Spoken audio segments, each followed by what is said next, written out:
I'm fighting against us too, so whenever you want to. All right, sounds like a plan. So for the record, and as always, thank you all for my Wednesday night vacation, my Wednesday night enjoyment. This is my weekly Super Bowl and the Academy Awards and the Grammys all rolled into one. It is a pleasure to take part and listen to and watch the happenings over the last several episodes and all those that have come before and hopefully all those that will come after. For the record, this is Soup City Sins, Season 5, Epilogue. To be perfect is to change often. As we begin, let's turn our minds back to where we last left our coterie, the shelter. They were embattled physically, emotionally, and mentally. Physically, Alexandra was suffering the slings and arrows of punches thrown far faster and harder than most mortals should have the ability to do so. Even without having roused the blood to get the vitae circulating to allow him to seem more human, he was feeling the kicks, elbows, punches, and various other maneuvers of those gathered around him, educating him in the folly of a soft challenge to their dojo. Physically, Dizzy was a victim of a near miss, as air traffic controllers would say. And in actual fact, and not using doublespeak, there were two individuals who sought to run her and Vivi through with their late modeled, old styled American muscle car. Mentally and emotionally, Hestia was in the immediate grasp and grip of the Chantry. She sought to become an active member of the Chantry, to receive all of the protections and safety that would provide her directly, and the coterie by extension, of being part of the independently minded group of wizards, which is shaman, hongun, mambos, that form the Chantry. Physically and mentally, Clyde was seated as a guest of honor of what appeared to become an attempt to feed upon his flesh, presented with the choice of which hand would be offered in sacrifice for having broken a treaty between Chicago's kindred and the entities that reside within Chinatown. And emotionally and mentally, Lucio, leaving a conversation that was designed to broker some peace between the coterie and Juanica, inadvertently providing a potential weapon that could be used against the coterie, the pressures of which were beginning to dawn as he exits the Ethiopian restaurant. The safe darkness of the Ethiopian restaurant, with all of those thoughts dancing in their heads, with all of the drama and danger of the city pointed against them, we will begin in reverse alphabetical order. Lucio, would you be so kind as to roll a wit and awareness roll for me, please? 1 second. I think I have a specialty in awareness or something. I want to see if it applies. Okay. Does a specialty in concealed objects give me anything? No, but with your mind being focused on the matters at hand, pondering the exchange that you just had, the ramifications of it, go ahead and add 1 die to your dice pool. Uh-oh. A messy crit.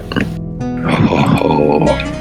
There are moments when fate decides to step in, and this is such a moment. As Lucio is leaving the Ethiopian restaurant, the sounds of the city erupting around him, the coolness of the night taking on a character of its own. Most people who are skilled or experienced with surveillance and counter-surveillance and the like immediately take in their situation, things that stand out, things that are by bent attempting to blend in. And it's one of those moments where things are quiet, too quiet, and the night is calm, far, far too calm. But the very fact that someone would openly threaten him with repercussions, with all of the things that he's done, not just for himself, but for the city at large, with the very fact that he is fighting against that very dark urges of not only his kindred blood, but his mortal blood, if rumors are to be believed, that same violence that he witnessed at the Don's hands, and that he has experienced as a victim of Ignacio for years and years, the bullying, the competition, the violence that threatens with almost every breath when dealing with them, that same blood courses through his own veins. So there's a bit of pride coming to the fore. How dare someone attempt to take what was meant to be a good and honest, upstanding offer and attempt to threaten, attempt to demand. That thought process, that line of thought causes him to take in his surroundings with a bent toward venting that anger, that rage, that offended sensibility. And he finds the absolute perfect person. When meeting Aiden, it was almost impossible to tell that he was kindred. If you had not found him, been being flayed, if you had not witnessed his very thin and pale beast rise to the fore, if you had not spent as much time as you had the opportunity to in his presence, you would not have known him to be kindred.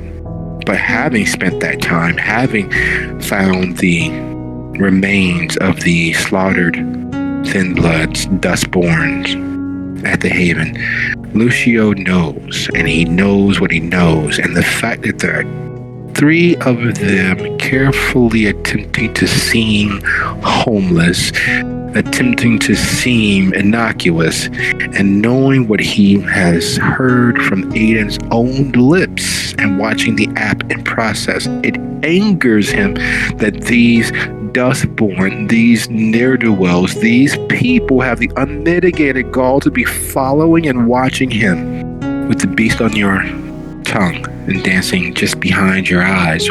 What is Lucio's actions? He's gonna walk up and confront them. As you attempt to close, they immediately start, shuffling and slipping phones away and pulling headphones out of pocket, putting them in ears, and starting some bullshit conversation. I'm telling you, man, she had the fattest. Hey, man, what's going on? You coming to give us a little change, trying to help us out? You want to buy us a drink? Does Lucio recognize any of them as some of the Thin Bloods that tried to jump him on his way back from the drop house when it exploded? Specifically, no. Generally, very much so. There's a small little patch on one of the 3 knee. There's that same patch on one of their shoulder, just under the American flag. You've seen that symbol, that you've seen that iconography. You know for a fact that based on what Aiden told you, there are gangs, organized groups of Dustborn who operate together as a singular entity. They, for protection and for strength and for the ability to survive, they banded together in various such organizations, and they know each other, but they've been beneath kindred notice, beneath polite kindred society's notice, except for Alexa. When she finds them, when she hears of them, she drives them from this mortal coil right through to the next, as often as she is able. Lucio closes his eyes for a moment. The last time that I met your gang, I told them to back off and leave me alone. Hey, man, we ain't a part of no gang. What are you talking about? Dude, hey. Yet here you are, We're just begging for a little money. A bunch of fucking Duskborn. Spying on me, no less. This time. And when Lucio opens his eyes again, they are completely black as he's activated Oblivion Sight. Now, here's how this is going to work. You're going to tell me who you're working for, why they want you following me, and you're going to hand over all of your phones, and then maybe I'll consider letting you all go without taking off pieces of you. Alrighty. Well then, that being the case, would you be so kind as to roll charisma plus intimidation with a 2-die bonus? Because they are strangely made of sterner stuff. They're strangely made of foolhardy bravery. They stand up a little taller when you mention Dustborn. And instead of crouched and craven, there's some fire. You'd swear that if they were kindred, that fire would be, a effrontery. It'd be a taste of the beast, but with them being so far removed from anything of any real value, that fire is a matchstick of heat. And the clear leader, the seemingly older of the three, doesn't square up with you, but he doesn't retreat. He, in fact, lowers his chin and looks from beneath his eyebrows at you. Look, buddy, you're probably going to kick all of our asses at the very minimum. You're probably going to kill maybe one of us, 2 if we fuck up. But there's 3 of us, and the only thing we're doing is what no one ever pays attention to. We're just keeping tabs on all of you. It's not you specifically. We get paid by several different sources to keep and watch on the kindred in the city. We don't care what they do with the information. You guys don't care about us, so we don't give 2 shits about you. I don't give a fuck. Now, there's 2 things we can do. We can either scrap right now, and it's not going to work out for you because there's 3 of us, and we're, unlike you, armed with real weapons. So you're going to leave us alone, or we are going to go to war. And it's a great speech. It has all of that weight and his resiliency, except for the fact that as he speaks, you notice a small tremor, a result of the adrenaline pumping and the fear taking hold. It is 100% bravado. It's been a long night for me. Normally, I'd be inclined to perhaps negotiate, but, well, it seems my negotiating abilities aren't quite as up to snuff as I'd hoped they were. So, you know what? I'm willing to take a chance, and I activate Arms of Ahriman. All right. I get a little bit hungrier. I'm at 4 hunger now. Oh, that's never good for anyone. With the Arms of Ahriman activated, they're springing up from the coalesced shadow as it's pulled from the edges of their vision. You effectively have a sneak attack. What are you going to do? Because they are shocked. They are stunned. Real weapons or not, the fact that you pull the shadows from around them into this globulous, tendril-filled entity, what are you going to do? I'm going to have all of the shadows target the leader of the group. And I'm going to have it be a grapple, actually. I'm going to have them try and hold him down. Oh, well, now that is another matter entirely. Where is my cheat sheet? Here we go. And of course, it's taking far too long to load. But, do you have your die pool for Arms of Ahriman open? I do. It's 9, I believe. I think the potence only adds to damage if I choose to attack, so it's just 9. Okay. Go ahead, give that. There we go. That Wits and Oblivion roll. Your potence does add to damage. And fire away whenever you're ready. For hunger, here we go. Oh my. Well, now. That is significant. He was completely unaware, shocked by the fact that the shadows took on what seemed to be a life of their own.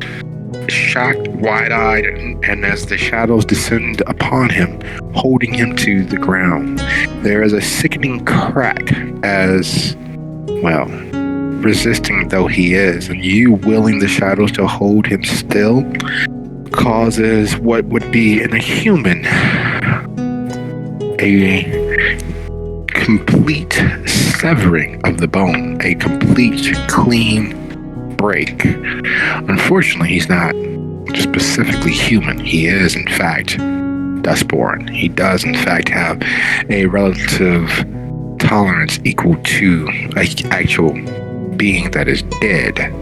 Unlike Aiden, he is far more dead than alive in his seeming, and the crack is wet. A clean celery stick break, and his friends and associates look towards each other than to you. Are they brave enough to withstand the fact that your shadows are, by his own efforts, breaking his limbs as he struggles to free himself? Does fate like you tonight?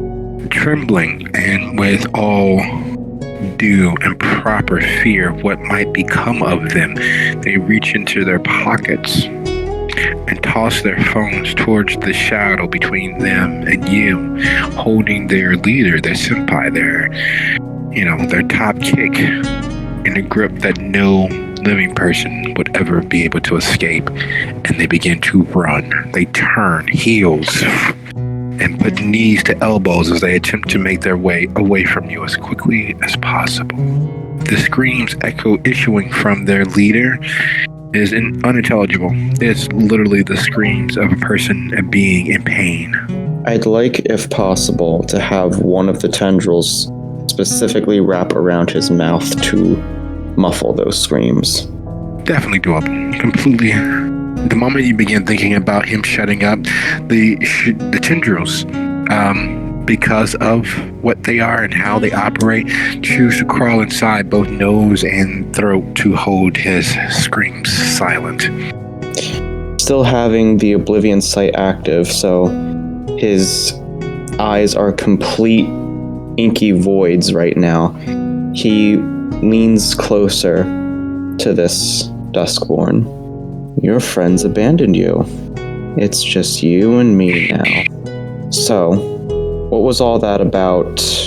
3 against 1, odds against me. What was that? Can you speak up?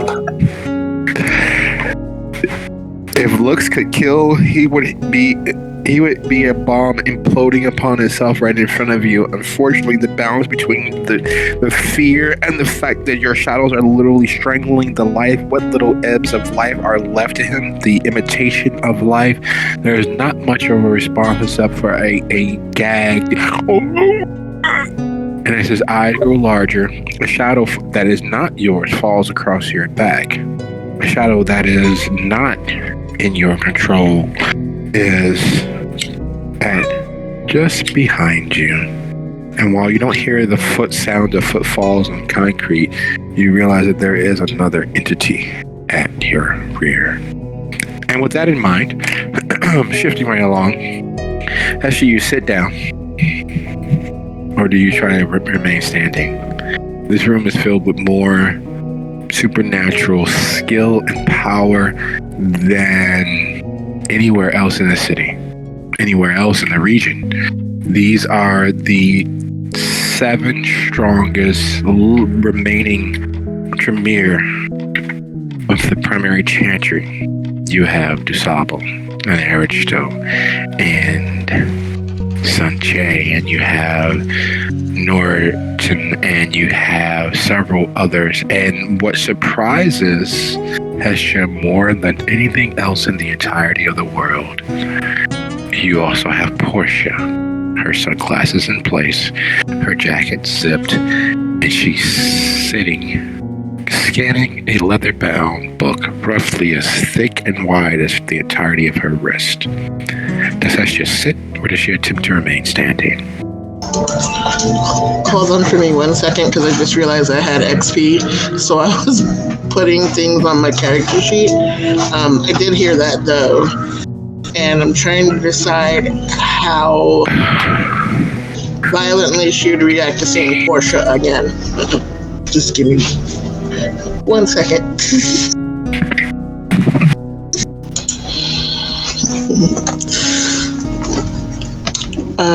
She very calmly, eyes locked on Portia, sits, not ignoring the rest of everybody, but like it's definitely we have unfinished business look she's giving her, and crosses her legs like she's unbothered. As Hestia sits, Airshell looks towards Usabo. Sanche, you notice, is sitting slightly askew, while her chair that she's sitting in isn't directly pointed at where Hestia is. As a counterpoint, they are the closest to being in such a position. It is clear that Sanche standing within the Chantry house does count. It does matter. Her suffering as she does, but whatever it is that she's suffering beneath, while a consideration and a factor, still has not removed the sheer skill and ability that she's displayed thus far. And most importantly, especially with this gathered assemblage, her loyalty to the drives of the Chantry as a whole. After Usabo has thanked you for arriving, for coming back, and for being part once more of the Chantry, making the entirety of them whole, because that's literally what counts more than anything else. The fact that we are whole matters more than any potential seat upon the Privy Council. It matters more than holding any position anywhere else in the city, because united, there's very little that we cannot accomplish. Fortunately, there is always a cost for doing business. There's a cost. God knows I've paid it thus far. But unfortunately, what the portion that I paid in staving off our brothers and sisters and their claims towards shunning, banishing, and other more decidedly focused actions and retaliations, there's still a remainder, and that's your due, Hestia. Well, while I do very much so understand that there is a price that must be paid by me, I offer this in return. If I were to have routed out a traitor to our blood, a traitor to your leadership, one who has broken tenets that we hold dear, and have them currently kept safe, what would that be worth?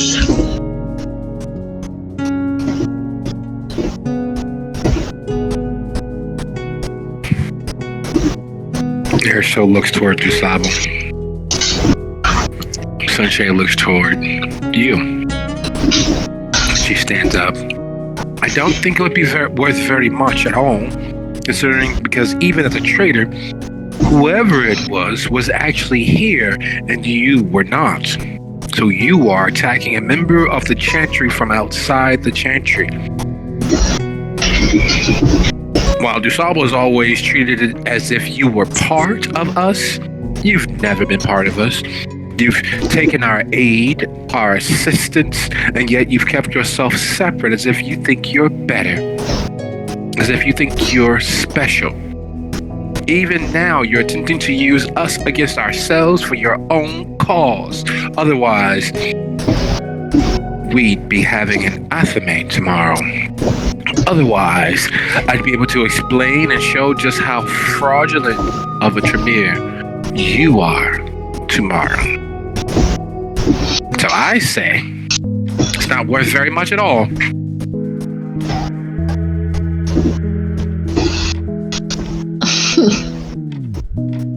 You forget yourself. Not only am I a member of this Chantry House now, in returning, I'm also a hound of the city. So any things I might have done that does not fall under doing what's best for the Chantry, I was also acting as a hound in Prince Jackson's stead. So the rules that person broke were very much rules that a hound would take care of. And while you say very much so that you feel that I am not special, I never claimed to be. I never claimed to be above the law. You do act like you're above the law, though.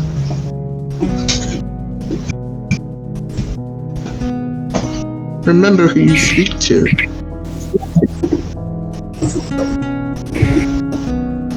She smiles. You can't serve two masters, Hound Hestia. You have to pick.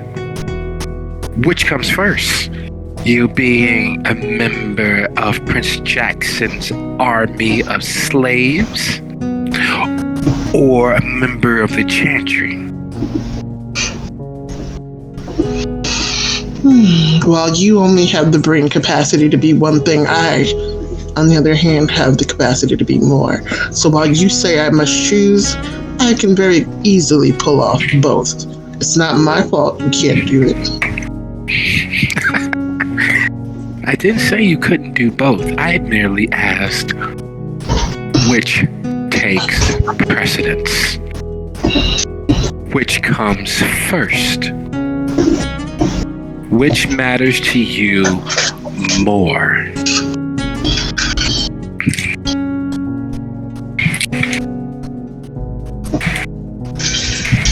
I can be hound or not hound, but I can never not be Tremere.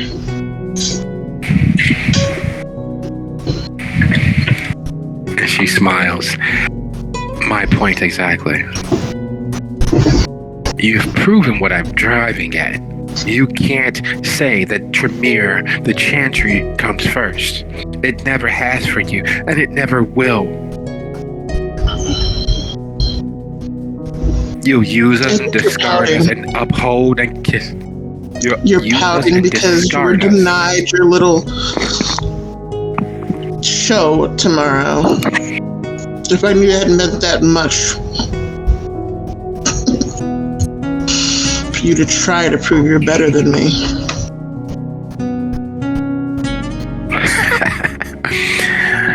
I don't have to try, my love. And she sits. Portia smiles as she sits. Sabo stands. And would you be so kind as to go ahead and roll your charisma and persuasion?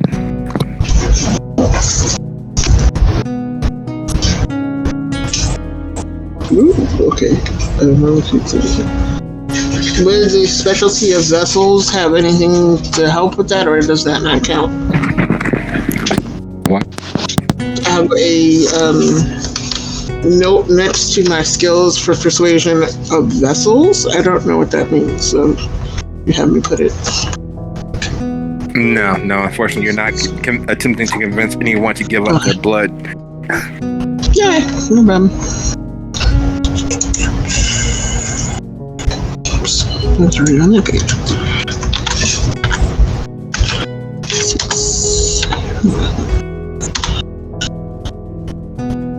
I think I can do better than that.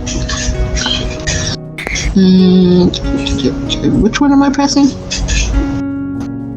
That. Oh, okay, that works. Just a little boost.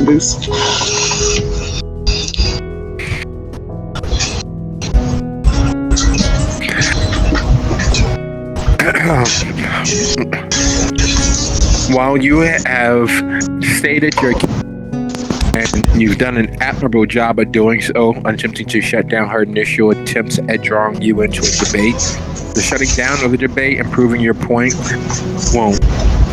of not answering the question has not gone unnoticed. You have, unfortunately for you, convinced Sunshade that you may be worth more than what she's considered. And as she sits smiling, you realize that something's changing behind her eyes, and not in this metaphorical sense. Her eyes were brown and have been brown this entire time. As you look at and watch her sitting, smiling at you, that brown turns into a bright emerald green.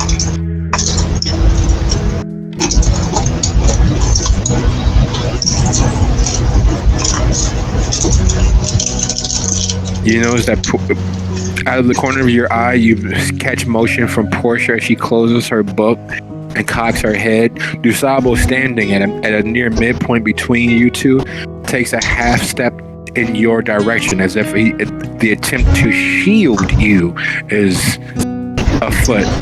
Erisha moves from her chair to right next to Sanche. Not quite touching her, but you can tell that the inclination to do so is there.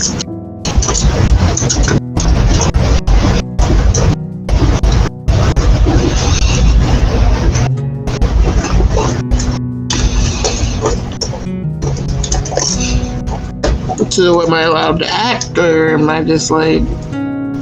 I'm waiting on you. Well, I would like to use my newly found skill of Blink. And be out of the line of fire of whatever she is about to plan today.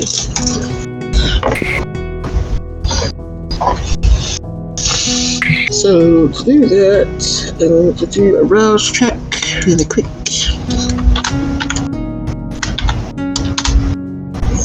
I'm good. And then it is Dex and Accelerate. 1, 2, 3, 4, 5, 6, 9.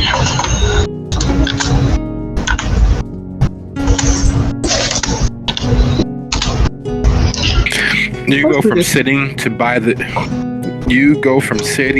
the door in literally a blink of an eye. In doing so, you feel yourself pass through something, an invisible wall of force, a gust of wind, or whatever it was. You pass right through it before whatever it is takes hold completely. And in the doing so, as you stand watching the room from the distance of the door, Dizzy, they literally tried to run you off the road even though you weren't on the road. You were next to the van. They attempted to drive their car through you at the center of your being. Not just the center of your being, but Vivi's as well. Now, while you may have potentially survived such an incident, there's no way that a dead-on collision would do anything more than remove a person from this side of the veil. All right, well, we're in an alley, right? Yep, just behind the Haven. So I assume there aren't a whole lot of onlookers. No, not typically. I'm going to get up, not even dust myself off, but get up and stride towards this car. The two men scrambling to get out because the doors were slammed shut in the collision. They probably should have chosen a better car, but all the same. The weight behind it is typically enough to cause grievous injury. Unluckily for them, and unluckily for you, they're not quite as alive as they seem. A human would have been shaken up or concussed. Even some weaker kindred would have been concussed. But as you stalk toward the car, you realize that they're not bleeding as much as someone should. There's no concussions, there's a little slowness, but that's partially because the doors themselves are the issue, not their ability to move. All right, well, that changes things. I'm going to stop about 5 feet away from the car and wait. Okay. Well, their actions, their thought processes were sound tactically, especially if they had caught you as off guard as they were hoping. However, they did not, and so they removed themselves from the vehicle, and the driver fumbles with his clothing and pulls up a barely upkept 9mm, and the passenger rushes you drawing a knife. All right, so I will use my not newfound power of blink, and I will get behind the guy with the gun and grab his arm, and he will shoot his friend. All right, that being the case, go ahead, lose 1 die from your strength and brawl, and give that a quick roll. His friend has no dodge. He has nothing to resist except for his sheer standard strength. And if you roll high enough, there won't be any objects of resistance. Fire away. I had my potent active. Am I adding that to the roll? Yes. Yes, you are. All right. So, most people don't realize that there are tendons that you can manipulate and cause people to do almost anything. And Disney's experiences, having an understanding of those tendons and how the right push can cause the fingers to twitch, the right pull can cause the legs to jerk, the right twist could cause someone's life to slip away. All the same, Dizzy is suddenly behind the driver. The gun explodes. It literally goes off in his hand. It's an accident. He didn't mean it to happen. He wasn't aiming at his buddy, but somehow in the exchange of doing so, the gun goes off twice, although the gun only fires once. Dizzy knows that the gun only fires once because she's holding his forearm and crushing it, triggering the tendon, causing the fingers to twitch, and his shot flies straight and true, right through his friend and associate. Being as a standard 9mm, barely upkept, doesn't do the damage that it would on a normal human body. It doesn't cause a relatively decent size exit wound. It does knock the the passenger forward. And knocking him forward, it gives a clear line of fire for Vivi, who, while a little winded by moving so quickly because of Dizzy's action, fires from a prone position, and cleanly her bullet slides between his ribs as the shot from the driver, care of Dizzy's strength, flies straight through his lung and hip. Unfortunately for both shooters, their victim isn't human, and damaged though he is, he realizes that he is outnumbered and literally outgunned. What's your action? What are you doing? Because the driver will at this point begin to resist and begin to fight, and being a unskilled though passionate fighter, he will flail and attempt to free himself. If I have a hold of him, I'm just going to throw him into the wall really hard. All right. Strength and brawl, no minuses. He struggles and nearly makes it free. Unfortunately for him, to make it free, he'd have to lose a good portion of his bone mass in doing so, because Dizzy's grip is absolutely crushing. Unfortunately, he's still more human than he thinks, but only because he thinks he's human. So as he struggles and frails, and you hear the hairline fractures in his forearms growing beneath her grip, Dizzy twists and flings as his back connects with the wall, causing him to not only not make it away, but the hairline fractures to turn into actual snaps and breaks and pops, and a scream of pain erupts. And you know what dead flesh is like. You know that the pain that he thinks he's feeling isn't actually there. It hurts, but nowhere near that pained cry that erupts from him. At least it should. Okay. What's his friend doing? Is he turning back on me, or is he going after Vivi? No, he's trying to take off. He attempted to spin on his heel and make a quick run, Fortunately for him, Vivi is considerably more skilled than he is, even though he has the ability and the blessings of being dead. She, however, doesn't have that blessing and just chooses to use the weapon she has at hand, which is the firearm that she has been openly carrying against protocol. And she fires and fires and fires and fires. The blood doesn't add up. There's not enough vitae leaking from the body. There's a small pool of mass, but there's not much blood at all as the passenger crumbles. And you realize that he's not dead as he doesn't begin to grease and age as a corpse. You know that he is hovering right on the brink, neither completely dead nor as unalive as he had been a few moments before. What is Dizzy doing? Seeing the other one go down, she'll turn on the driver again. What's his state look like? Well, he's down an arm and screaming as if he is actually fully flesh and blood, as if he is still breathing, as if he can still feel the warmth of the sun on his face. She'll just walk up and kick him in the face. No need to roll. There is almost no way for Dizzy to miss, unless of course she trips and stumbles.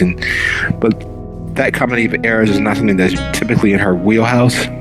So snap kicking his face with the amount of damage that Dizzy has done to him and the amount of damage that Vivi has done to his partner, there's no way that neither of them are anywhere except for in torpor. Now, in Dizzy's experience and Dizzy's travels along the road, torpor means a lot of things to a lot of people, but it really boils down to that the vampiric essence is dormant, or it's awake but in a nearly comatose state. You're not sure how that affects what these two are. How torpor takes hold of Dustborn thin bloods is anyone's guess, but lo and behold, that's what you know them to be. At this point, walking towards Vivi, I'll whip out my phone and send a group text to the coterie saying, "Is there anyone in the shelter? I need help in the alley right now." This would be a great moment for Aiden to have been home. This would have been a great moment for Whispers to have been near the Haven. This would have been a great moment for, unfortunately, no. Without, you know for a fact that everyone left earlier when everyone went to take care of their own actions and Dizzy stepped out to hunt. Unless, of course, someone's making it back soon, there's no one near the actual Haven except for Dizzy. She sighs then, giving it a minute, no response. She looks at Vivi and helps her up, says, "Don't ask questions, just help me move these guys." Okay, would you be so kind of just go ahead and roll charisma and persuasion at 1 die. Due the blessings of the blood, due to the relationship that had been begun, due to the time spent, and due to training that is so ingrained that it takes an effort to shut it off, Vivi is all business. She immediately pulls zip cuffs from her pocket. Yes, the body is the body, but she doesn't trust it, considering without realizing it, she realizes that this person, this being should be dead. There shouldn't be any breath, yet the body still has some semblance of heat and there's not enough blood on the ground. So she secures custody. And instead of attempting to shoulder carry or otherwise soil herself, she grabs the collar, holstering with her right and left hand, and begins dragging him behind her. Lead the way, chica. All right, so Dizzy grabs the other one and drags him in a similar fashion, and we're going to take them down to that back entrance of the shelter. There should be more qualms had. There should be an instinct to call the police, to call this situation in, and training demands that, but her eyes are all on you. Her eyes are shifting from Dizzy to the body to Dizzy, from the body to the other body, back to Dizzy, and she follows along as you all drag the bodies down the ramp towards the morgue entrance. And as it gets darker and the ability to seek is so fleeting that it would probably be brighter if you close your eyes. She finally says, I can't do this, Chick. I have to ask. You can ask 2 questions. Go. What are they? And how do you know? It's an extremely complicated answer on both. Well, considering that I'm probably going to be fired because I didn't call this in right away, that's the least you can do. Well, your situation is about to change for the better or the worse. Unemployment is never that good. Well, you remember a little bit ago when you asked me when I was going to ask you out? Yes. I guess technically in a roundabout way, that time is now. You're thinking about bed at a time like this. Not exactly. No. But I have been looking for a companion I can trust, and I think you fit the bill. No, I guess it's a good thing you can't see my face because I'm actually blushing. I thought maybe... I don't know what I thought. But this is most assuredly not it. Why are we dragging them down here? The smell alone may get 2 weeks, maybe 3. But eventually some animal, some dog, some person is going to smell them down here. Oh, they won't be here that long. So, I mean, yeah, this is all awkward. I'd be willing to explain a lot more to you, but I guess I need to know if you're going to go to the prom with me or not first. We're contaminating a crime scene together. I think there is a natural answer already there. You have my yes. Would you like me to officially say it? Even though you can't see me. I know, that's good. And I'm glad that we are in the dark so you don't see my fangs sticking out. And as the awkward silence pervades there, she's like, I know, you're thinking about running, but I can't let you do that. I can make you forget that we ever had this conversation, but I would need to bring someone else in for that. The other option is I could kill you, and that is the option I don't want to choose. Well, then don't choose it.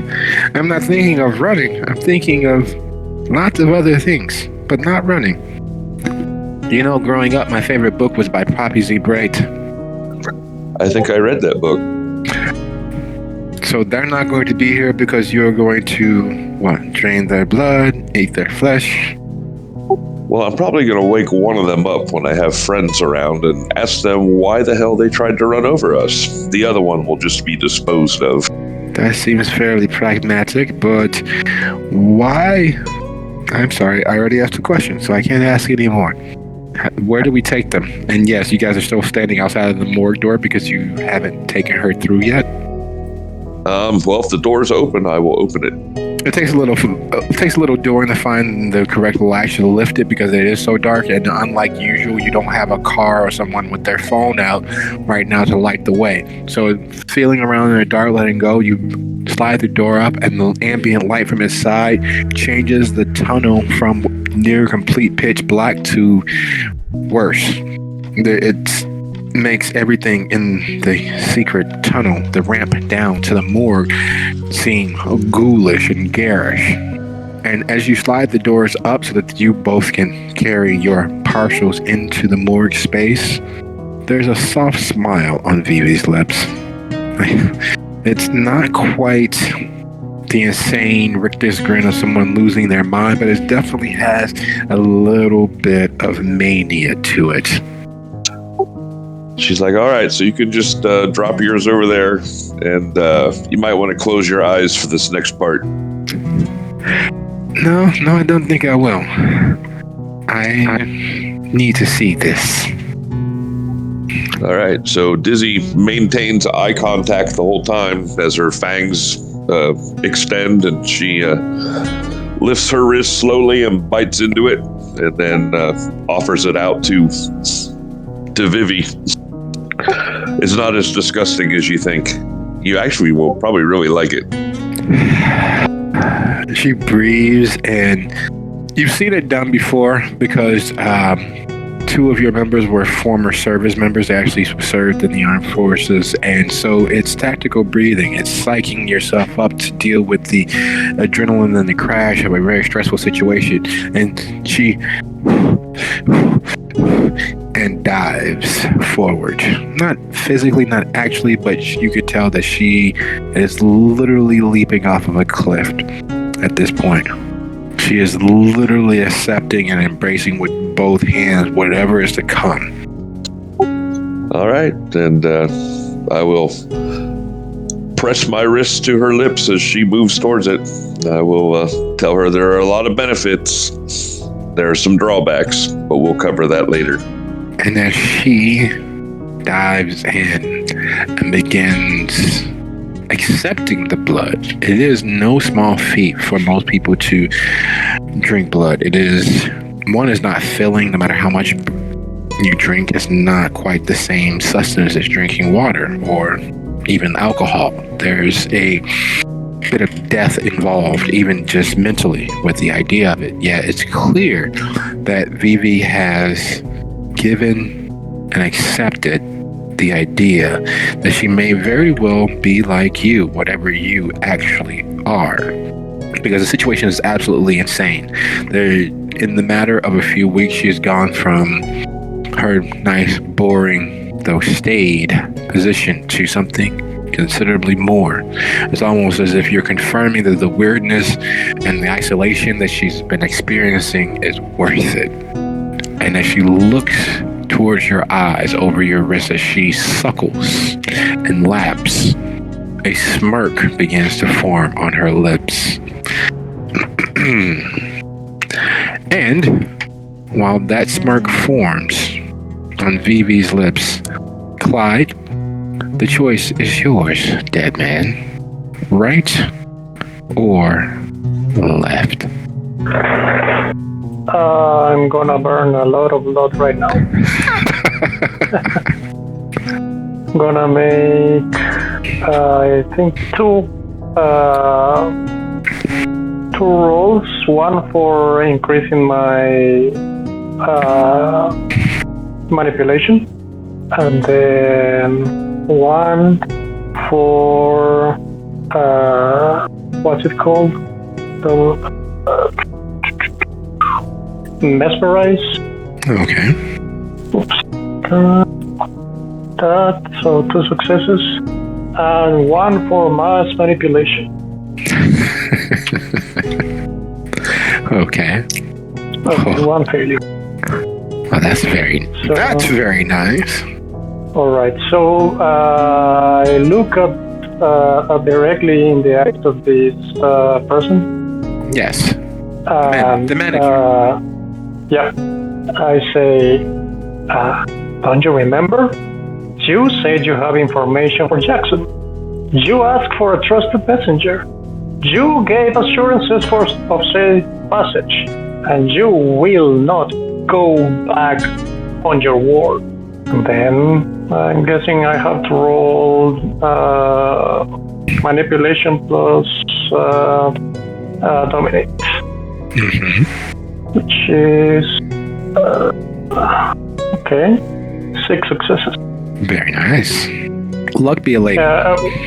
As I am talking, I'm raising my voice so more people can hear me, and then I start like looking around the restaurant and trying to catch as many eyes as I can. I can make a different roll for that if you wish. No need. As you're raising your voice and pretty much calling her out as if this is actually taking place, as if this agreement that you've just mentioned, that you have the protection of Prince Jackson, that you have the protection of the right of hospitality, as you bring that information forth and as you see recognition dawning on the few faces gathered around you, of the roughly 15, 16 people within the immediate vicinity, you easily sway 60% of them. It's a switch going off as the light behind their eyes switches from malevolence to concern, consideration, of breaking one's word. You see them begin to look around them at the others, and their smiles diminish. It goes from being a ghoulish, fiendish, shark teeth smile. The razor blades in their smile slowly dull and disappear. However, unfortunately for you, the other 40% of them do not. The manager, she frowns, and you're going to see her mentally chastising herself for frowning, because even with the threat of sheer, unadulterated violence looming, there's a decorum that must be maintained. So she smiles again, a soft smirk. I have faced my own hell. I have survived my own hell, as all of us have. We have stood in front of the Yama Kings themselves to make it here, to be here. And unlike most, I have outlived my period as a running dog. I don't heal enough to another's own. And though you may be insane, I am not. And she takes a half step back and reaches under her suit jacket.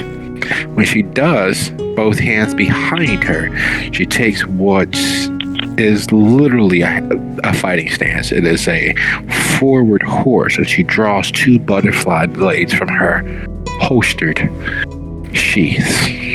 Okay. So Clyde is not exactly a fighter, so he's gonna ask. Now you see how she doesn't respect the traditions, and whatever comes upon me is on her head and yours. There is a fight that ensues. It's not quite as large as you were hoping, because there is a semblance of respect, and while more than half of them are pulling for you, she unfortunately is the eldest of this particular strain, of this particular clan, of this particular house. So the fight erupts. There are kicks being thrown, there are bites being made, there are people running across the ceiling to leap on one or another of them. And her focus is all for Clyde. Just so that you are aware, she has every intention of using those blades in her hands to divest Clyde of, if not both, at least one of his hands as a price to be paid.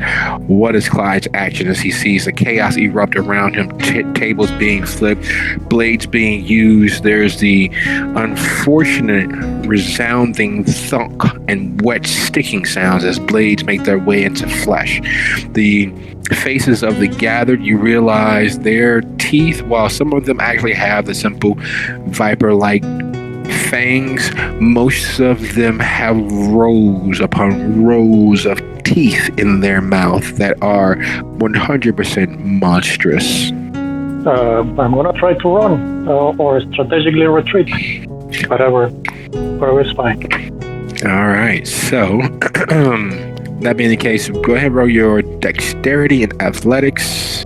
First, I'm thinking I'm gonna spend another block to better my dexterity.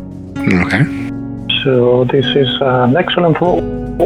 All 3 of my dice. It's 4. 2 success. Her blades flash. She moves with a speed that you've only seen happen at the hands of Simone at this point. No one else has moved as quickly all of a sudden as Simone. You've watched as he's gone from one side of the room to the next. You've watched that during the hell that was the Dalton disco as he blinked from one shadow to the next while making his way towards the shooters all around you. She moves nearly as quick, and her blades flash like light given form, and you feel them as they bite as you dip, duck, dodge, throw chairs in the way, kick over a vase. You put as much and as many things between you and her as you possibly can, and yet her blades find you at every turn. And it seems as if she's changed her target from separating your hand from your wrist to taking her pound of flesh 1 inch at a time. Go ahead and that's 4 halves, so you will be taking two superficial damage as you undead body heals, well, not quite heals, but absorbs and takes the blade, slicing it open very much like a warm knife against butter, or more specifically like a laser through fat tissue, just burning it away, slicing through it so quickly and cleanly that the wound seems to be cauterized. You know that is not the case in your particular situation. You know that it's because you are in fact dead. It is because you are dead that instead of these wounds disemboweling in you, or you failing and falling under the weight and pressure of your blood as it dispersed from one artery to the next, you are able to stay on your feet and you're able to continue ducking and dodging. She has every intentions of seemingly to give you a death of 1,000 cuts at this point versus take your hand. Clyde is an investigator, well, a reporter of sorts. He's been in situations that most could not possibly fathom.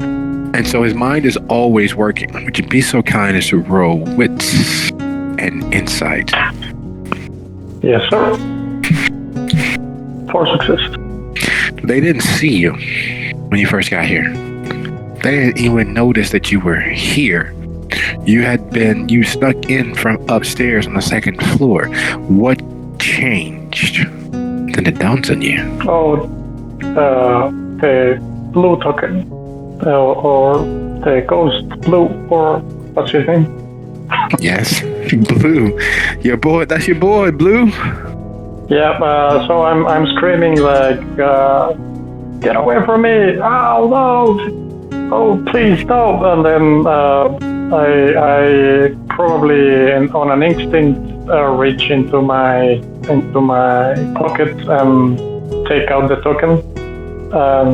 Okay, Blue, please help! The room grows colder.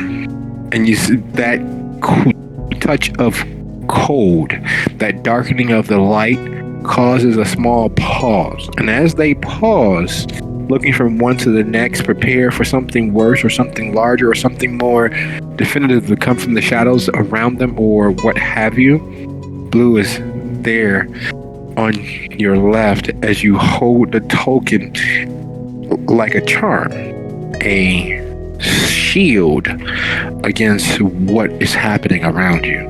And it's clear that in that moment you aren't actually seen by her. You were just in front of her, and she begins looking left and right, and the others who are fighting are looking. That's it, close the doors, find where they are. He couldn't have gone that far, they're not that fast. And Blue is there on your left. So, yeah, buddy, here's the thing. Like, there's a shit ton of dead motherfuckers like you downstairs. There's also this hole in the ground. We're not gonna talk about that. You don't want to go there. It is not a good place. So, I ain't gonna be the one to tell that. I don't know what you were doing with them, but I would stop. That bitch tried to cut my dick. Damn, man, that's cold-blooded. Shit, I know. You know, bitches be bitches. I told you when we like that one right there, and he points. I let you know that they up to something. Look, those pants are flooding, Jack.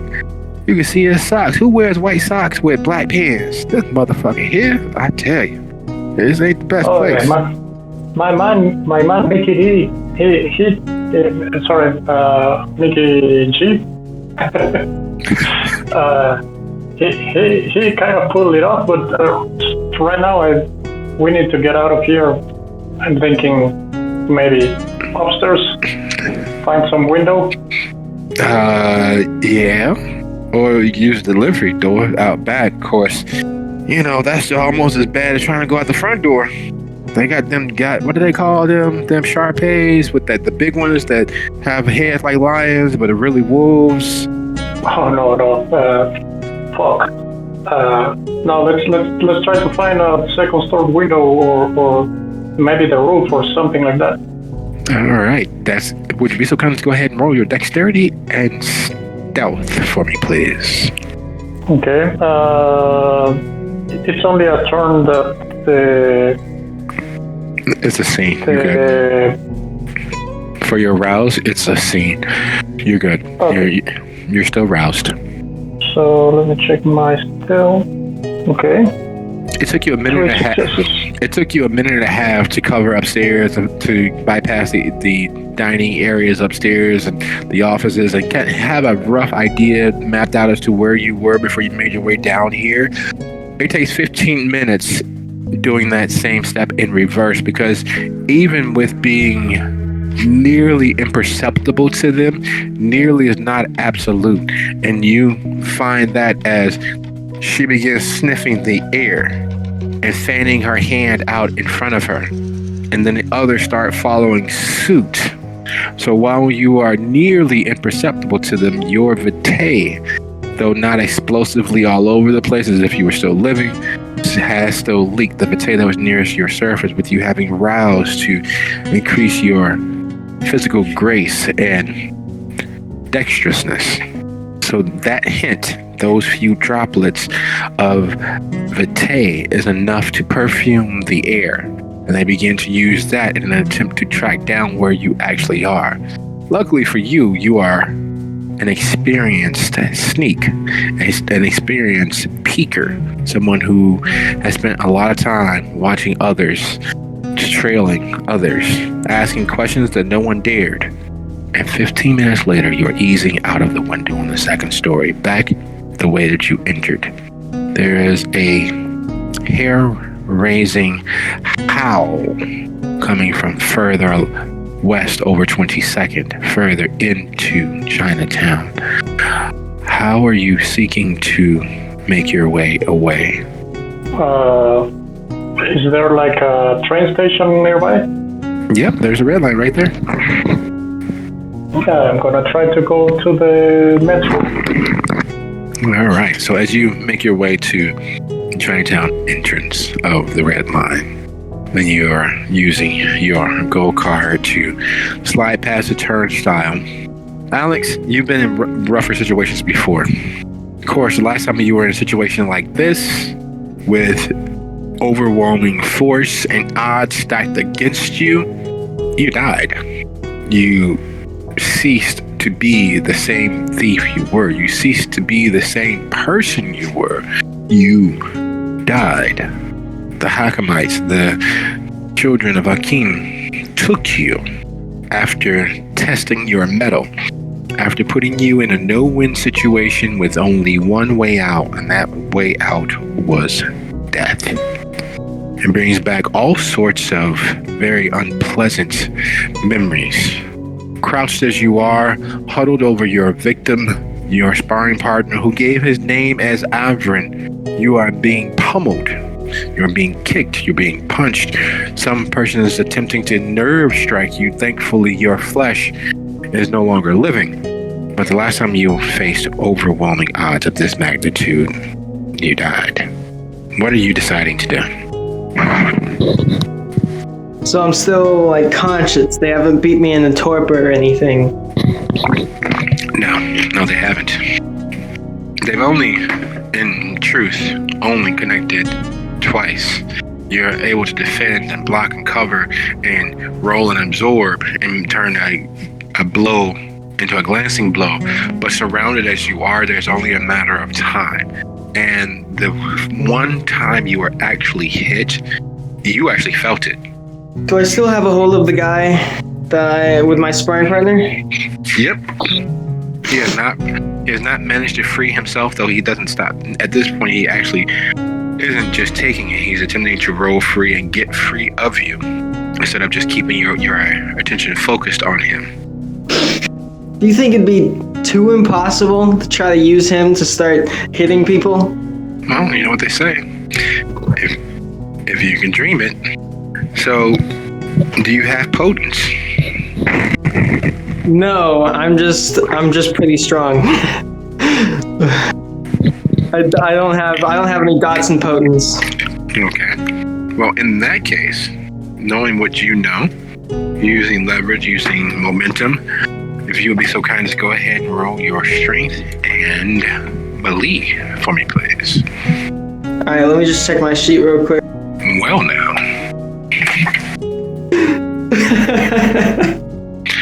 Alright, so you managed to clear just enough space to lift him by his gi and use him as if he is a cudgel made of flesh, which in effect he is. Because instead of it being a fool's grip and you use him as a staff or you throw him, no, you manage to use your leverage and his gi and are flailing him back and forth and overhead. You get a good swing going and you embed him into one of the students nearest at hand. Head to head, there's a crack and the student falls, and then you hear the clearly sensei speak up. That is enough. We don't want to actually cause each other harm. Would you be so kind as to let him go? And if she speaks, even though you can't really see her over their shoulders and their personages in the way, they begin to step back to give you just enough room to maneuver and for her to slide between them to the front line of their grouping. Would you be so kind as to release my student? I go ahead and let go of the student. He drops and crumples because of his efforts and energies expended, plus the sheer fear factor of being used like a weapon has shaken some part of his faith, some part of his belief in himself. I try to extend him a hand to help him up and see how he reacts to it. Keep it so courage. Go ahead and roll charisma and persuasion for me, please. Despite himself, there is some semblance of honor about him, and he takes your hand and pulls himself up, but immediately puts distance between you two. Mr. Hunt, it is clear that you are not a proponent of our path. You're not a follower of what we seek. You're not as enlightened as we had hoped, but you are skilled and somehow able to withstand the sheer onslaught of the fists of enlightenment. Would you care to tell us how? Am I crazy, or are you talking to me like you were expecting me? Like I was supposed to come here? You are crazy. This is one of the many steps in many ways, many paths towards actual enlightenment. We were expecting several students, and we find ourselves with none. And it's not the most bountiful crop we could have hoped for. Why do you serve the abbot? The who, what now? The abbot. Surely, the time for deception and duplicity is past us. We've both revealed ourselves as something more. We extended several invitations. The abbot stood in the way of them all. Two of our higher ranked students who are not here this evening, followed that insult with insult to spur that leap. Normally, as it has been for the last few decades, those who have questions, those who have honor and loyalty above standard ranges, have accepted the insult as it in the spirit of which it was given. And they invariably find themselves here, where they are tested and where the pain of being beaten to death causes their minds to open. Even when you were struck by a heart-stopping punch, you still stand here.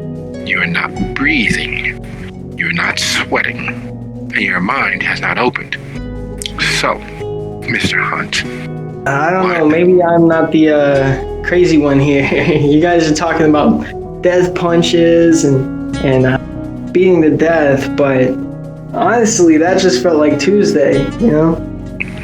I see. Mr. Hunt, you've been struck by several nerve punches. You've been punched with a heart-stopping punch that would interrupt the flow and circulation of the blood in your body. Yet you're standing here. Yet you're unfazed. You're not breathing heavy. And most importantly, this takes a step forward. There's no perspiration of your efforts of having survived such an onslaught. maybe this just isn't my first rodeo. Maybe, She turns to her students. Back to practice, you. Avern, could you line the students up and continue practice? Mr. Hunt, secrecy may be what you need to speak honestly. Right this way. And she turns, giving you her back, and begins walking you back to the far edge of the tatami. Alright, I guess I'm following her.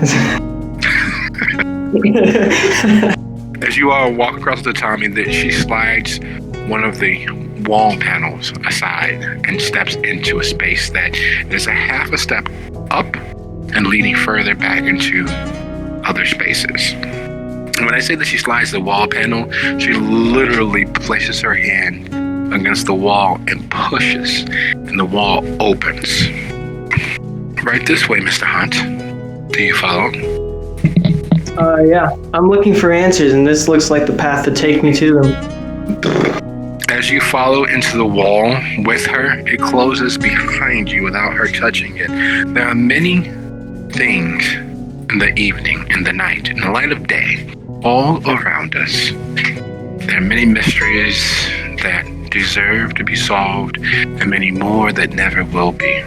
I have done my best to ensure the fist of enlightenment never cross paths with your kind, Mr. Hunt. I've taught them as best as I could, but I still need an answer from you. Why are you serving the abbot? Because if he has crossed into associating with those such as yourself, then I have no recourse but to involve the concilium and drive him from our field of service.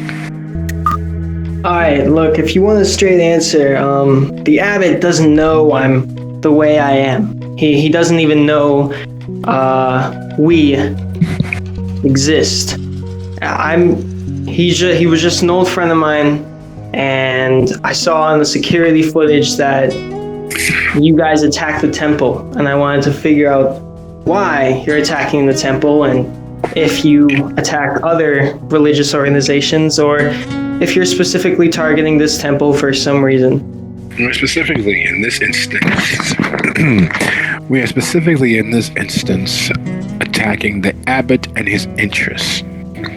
A simple amount of destruction to force his students to question, to rise to their level of understanding, to attempt to defend his honor, and to finally arrive here.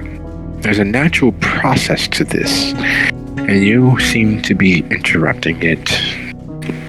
You think beating Buddhists is going to convert them? The guys who set themselves on fire on the street to protest rather than destroy any businesses. Those same Buddhists. We're talking about the same culture here, right? We are. It oftentimes takes drastic measures to bring the horse to water and allow it to drink. We occasionally lose one or more, but for the bread to be made, the wheat must be cut. And for the wheat to be cut and processed, the chaff must be cut. It must happen. There are some things you must accept, and death is one of them. To stand in the way of death, to choose life by any means, no matter how foul, you in effect lose that life. When you finish walking, you realize that you and her are in a small anteroom, and it is not quite an office, not quite a dining room. It is a very nice midpoint between the two, and she moves to the opposite side of the table. And she pours 2 cups of tea that shouldn't be hot because there's no heat source in this room, but both are. When she slides the cup across the table to you, the tea that you watched her pour is a cup of still warm blood. She raises her glass and a small toast and began sipping. One hand basically bracing the cup, the other holding it. And she sips. She looks at you, and she sips again. Mr. Hunt, you know, at one time, I believe we may have looked towards you, but you disappeared. Yeah, I wasn't sure if you got that from the nerve punch. Yes. There's no way for us to remain as we are if we seek enlightenment, even if it is a twisted enlightenment, even if it is a twisted existence. Death is synonymous with change. Death and change is the only way for us to enter into the next step, enter into the next phase of our existence. Even so, she just shakes her head without saying anything else and takes another sip. So what will it require to have you not interfere? What will it require so that we don't have to go to war with the entirety of your kind again? Well, first of all, I don't exactly represent the entirety of my kind. I'm not even my own, let's call them my own family within my kind. So you don't care what happens to them? I'm not saying that. I'm not here on any of their behalf. You don't have to be. You represent them. You are who you associate with. You are what you are. Just as I am as I am. And I represent what I am. In this moment, there is you and there is me. And while somewhere in the vast tapestry of time and space, we are the same and part of the same whole, a body can fight against itself. And that's what would take place here if you interrupt and intercede and stop us from our process of growth and learning and enlightenment.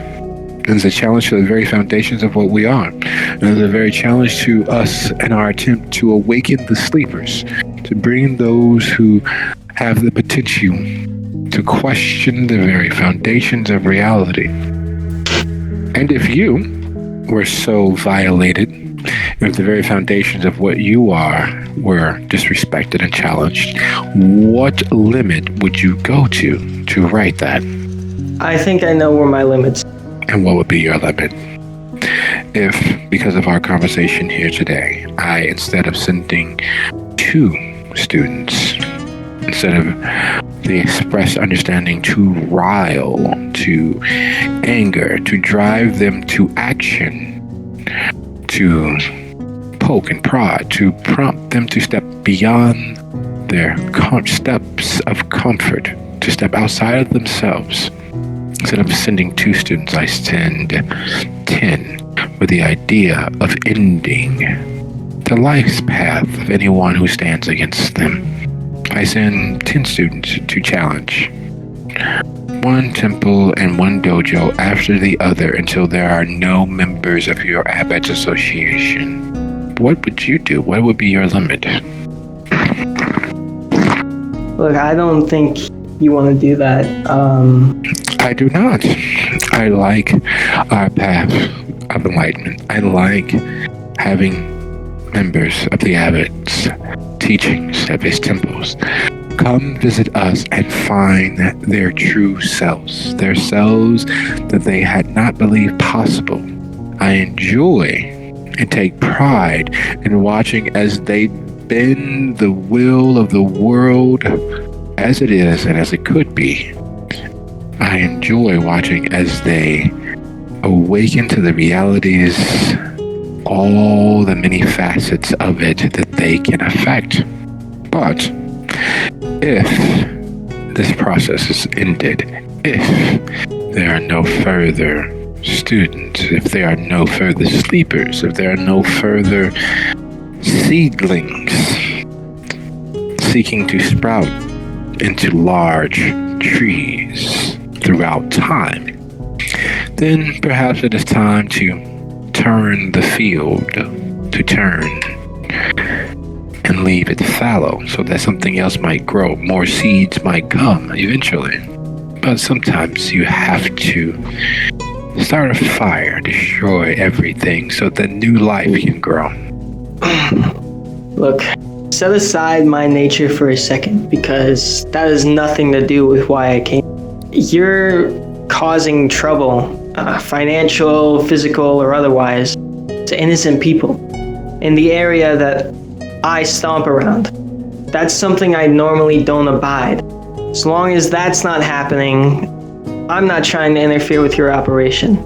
But you are. There's a process, and you're interfering. You're interceding. The abbot is reaching out to you because he is tired of being what he perceives as a loser, because he cannot open and enlighten himself. He cannot rise above what he believes himself to be, and doesn't quite understand the cycle that is taking place. I know that your worldview is very complex, so I'm gonna try to bring this to your level, but my request is honestly very simple. I have a certain area I operate in, and when people smash stuff up, especially my friends, and they hurt each other, I try to do what I can to stop it, no matter how far I have to go, no matter how much I have to get hurt to do that. You're coming in, smashing up my friend's shop. I don't know if you've hurt any of his students. Not yet. I have to come in and at least talk to you about that before I do anything else about it. Okay. But if you leave me alone, I'll leave you alone. You get me? I understand, Mr. Hunt. I want to thank you for stopping by. It has been enlightening speaking with you. If you, and she points towards the door that wasn't there a second before, follow the hall to the end and make a right, you'll arrive back in the dojo. I am so glad that we are able to understand each other, Mr. Hunt. So does Alex rise, or does he press the very real point of the situation? Alex is gonna rise and bow and start to walk down the hallway, but he's gonna look back at her right before he leaves and see how she's sitting and if she's looking at him still, and see if he can discern any kind of body language about intentions. No, she's still sitting on her knees, sipping tea and staring forward to where Alex just was sitting. His untouched and undrunken cup of blood on his side of the table. Oh, and by the way, something to know about how I'm not like other members of my kind. If I'm not thirsty, I don't drink. And then with that, Alex just leaves. As Alex makes his way back to his shoes, it is now 8 after the hour. We'll meet back here at 18 after the hour. We'll take a small little break, and then we will proceed with the ramifications of our epilogue and see where we find our coterie. See you guys back in 18 after.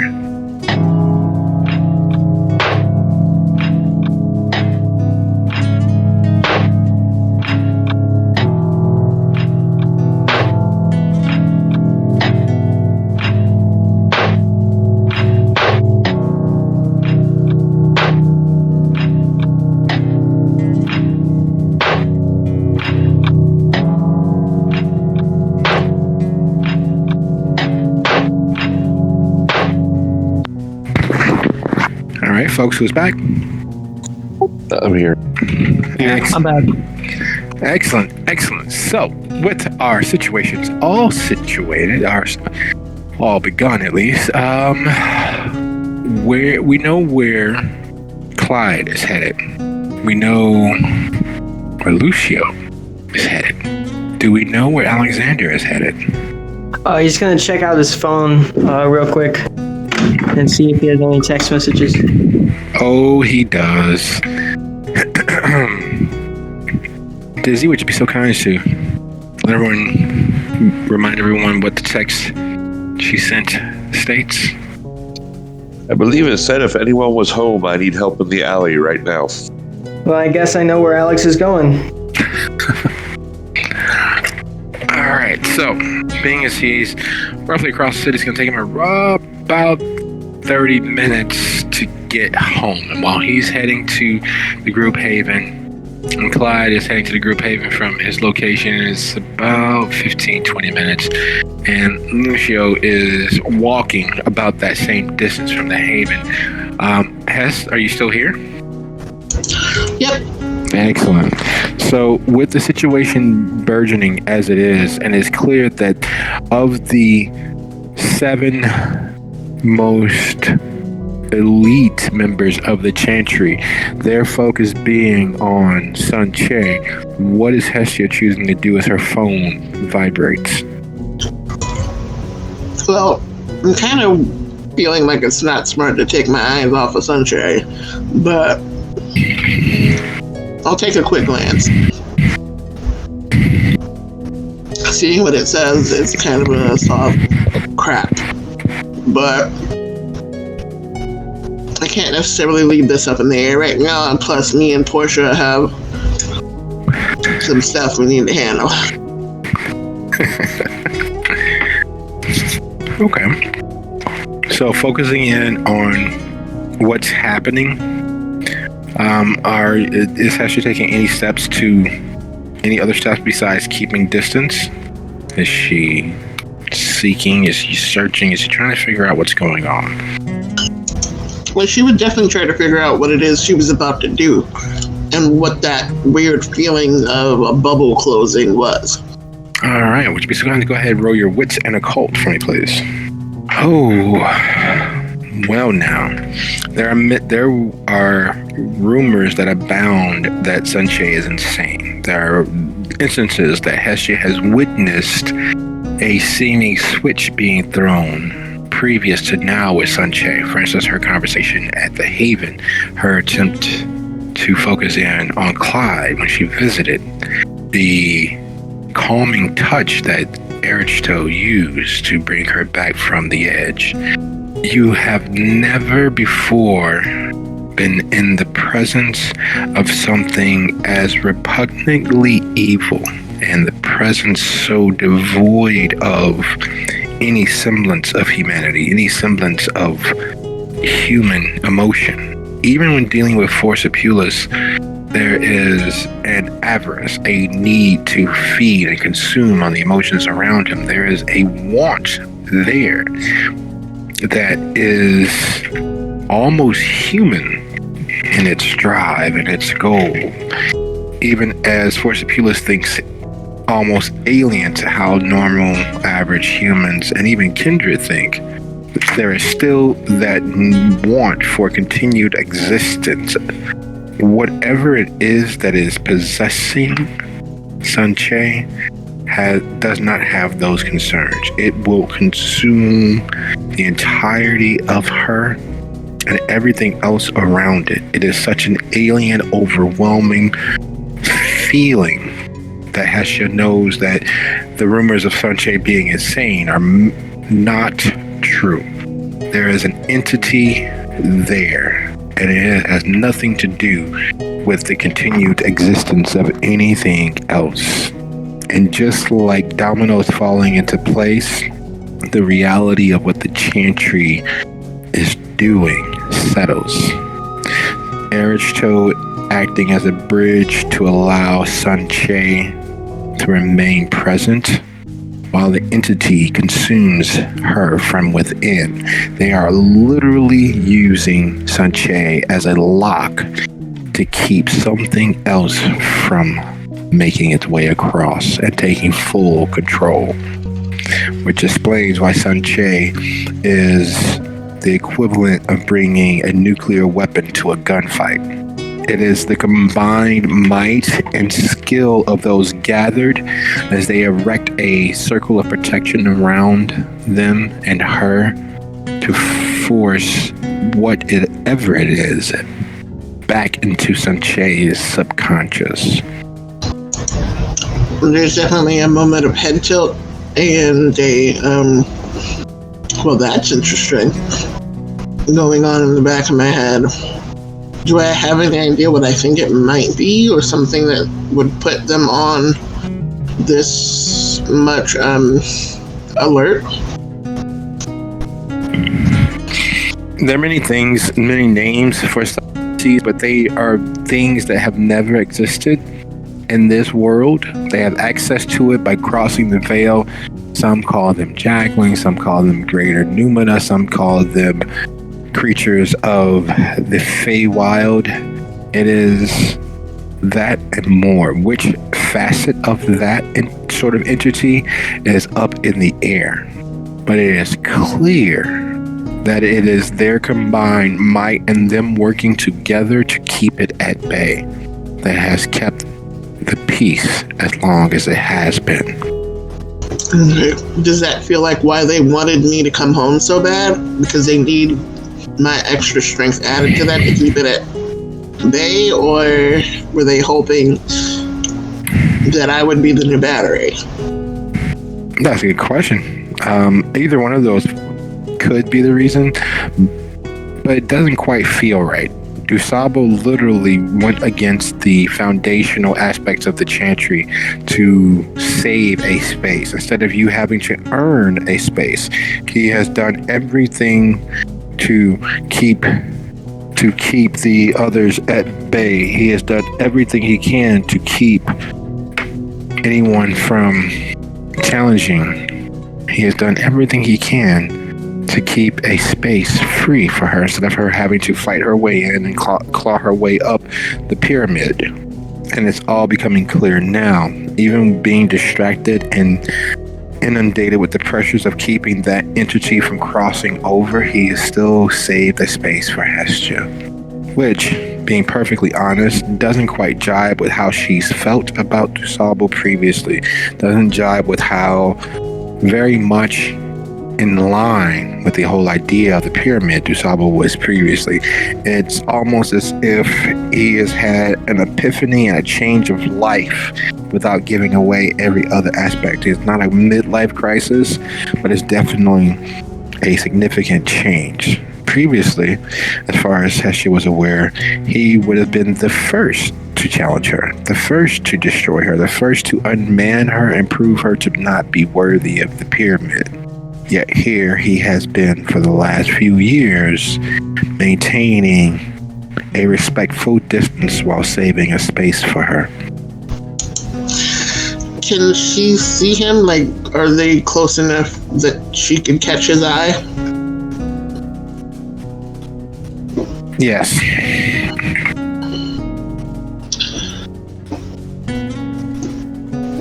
Is there like speaking going on? Are they making any noise? Is it kind of silent?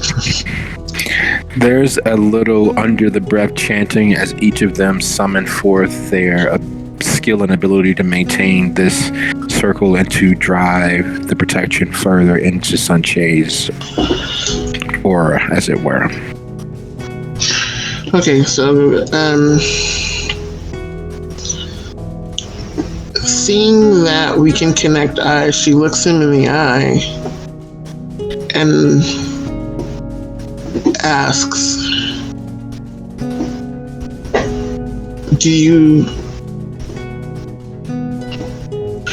what do you need me to do?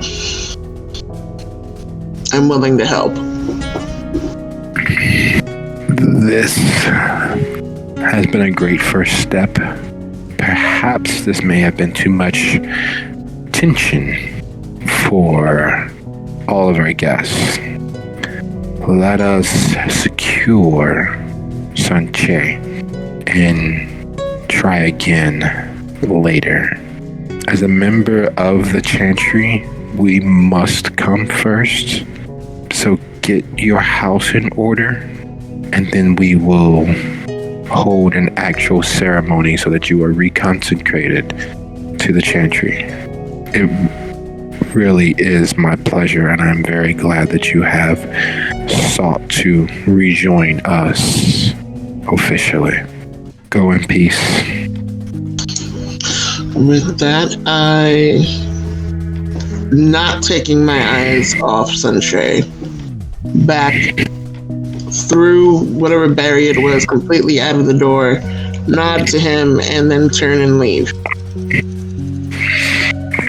As you move across the room and exit with your head held high, some decorum about yourself, not quite the same stiffness that you've seen in other members of the chantry, but being welcome, being 100% absorbed and wanted, has a certain feel to it that is not unpleasurable at all. And in the doing, you watch as Sanche's head and eyes follow as you move across the room, as if it is greedily, as if they are greedily salivating over the idea of consuming everything that you are. Once you leave the chantry, where are you heading? I need to know what's going on at home, so obviously, having not been able to get to the text right away, I'm definitely heading back to the Haven. All right. So,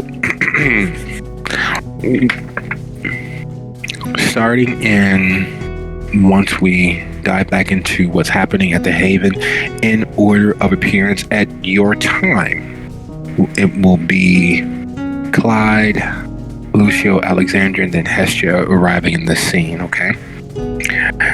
Dizzy, you've watched as ghouls have been made before.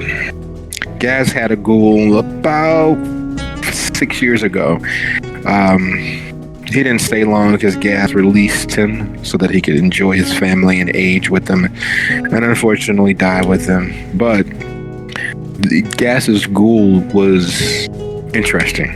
He was with you by choice, and there wasn't anything that was specifically done to change how he thought or why he thought the way that he did. In fact, he was just embracing, he enjoyed the road, and when he no longer enjoyed the road, he was allowed to leave. In this situation, you are connecting with someone who had hopes and dreams. They had a drive to succeed. But most importantly, above all else, VV's ties and connections to the city is almost a foreign concept.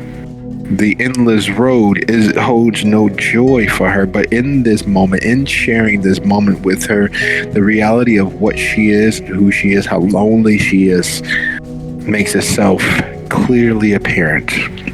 And she steps back, her eyes glazed and pie-eyed, as the real strength from the vein cycles through her. And you've not seen her get high, and you know that she even was not solely interested in caffeine because of its effects, yet this is so far above and beyond caffeine that is a near religious experience. Whoa, chica, what? Oh my god, do you always feel like this?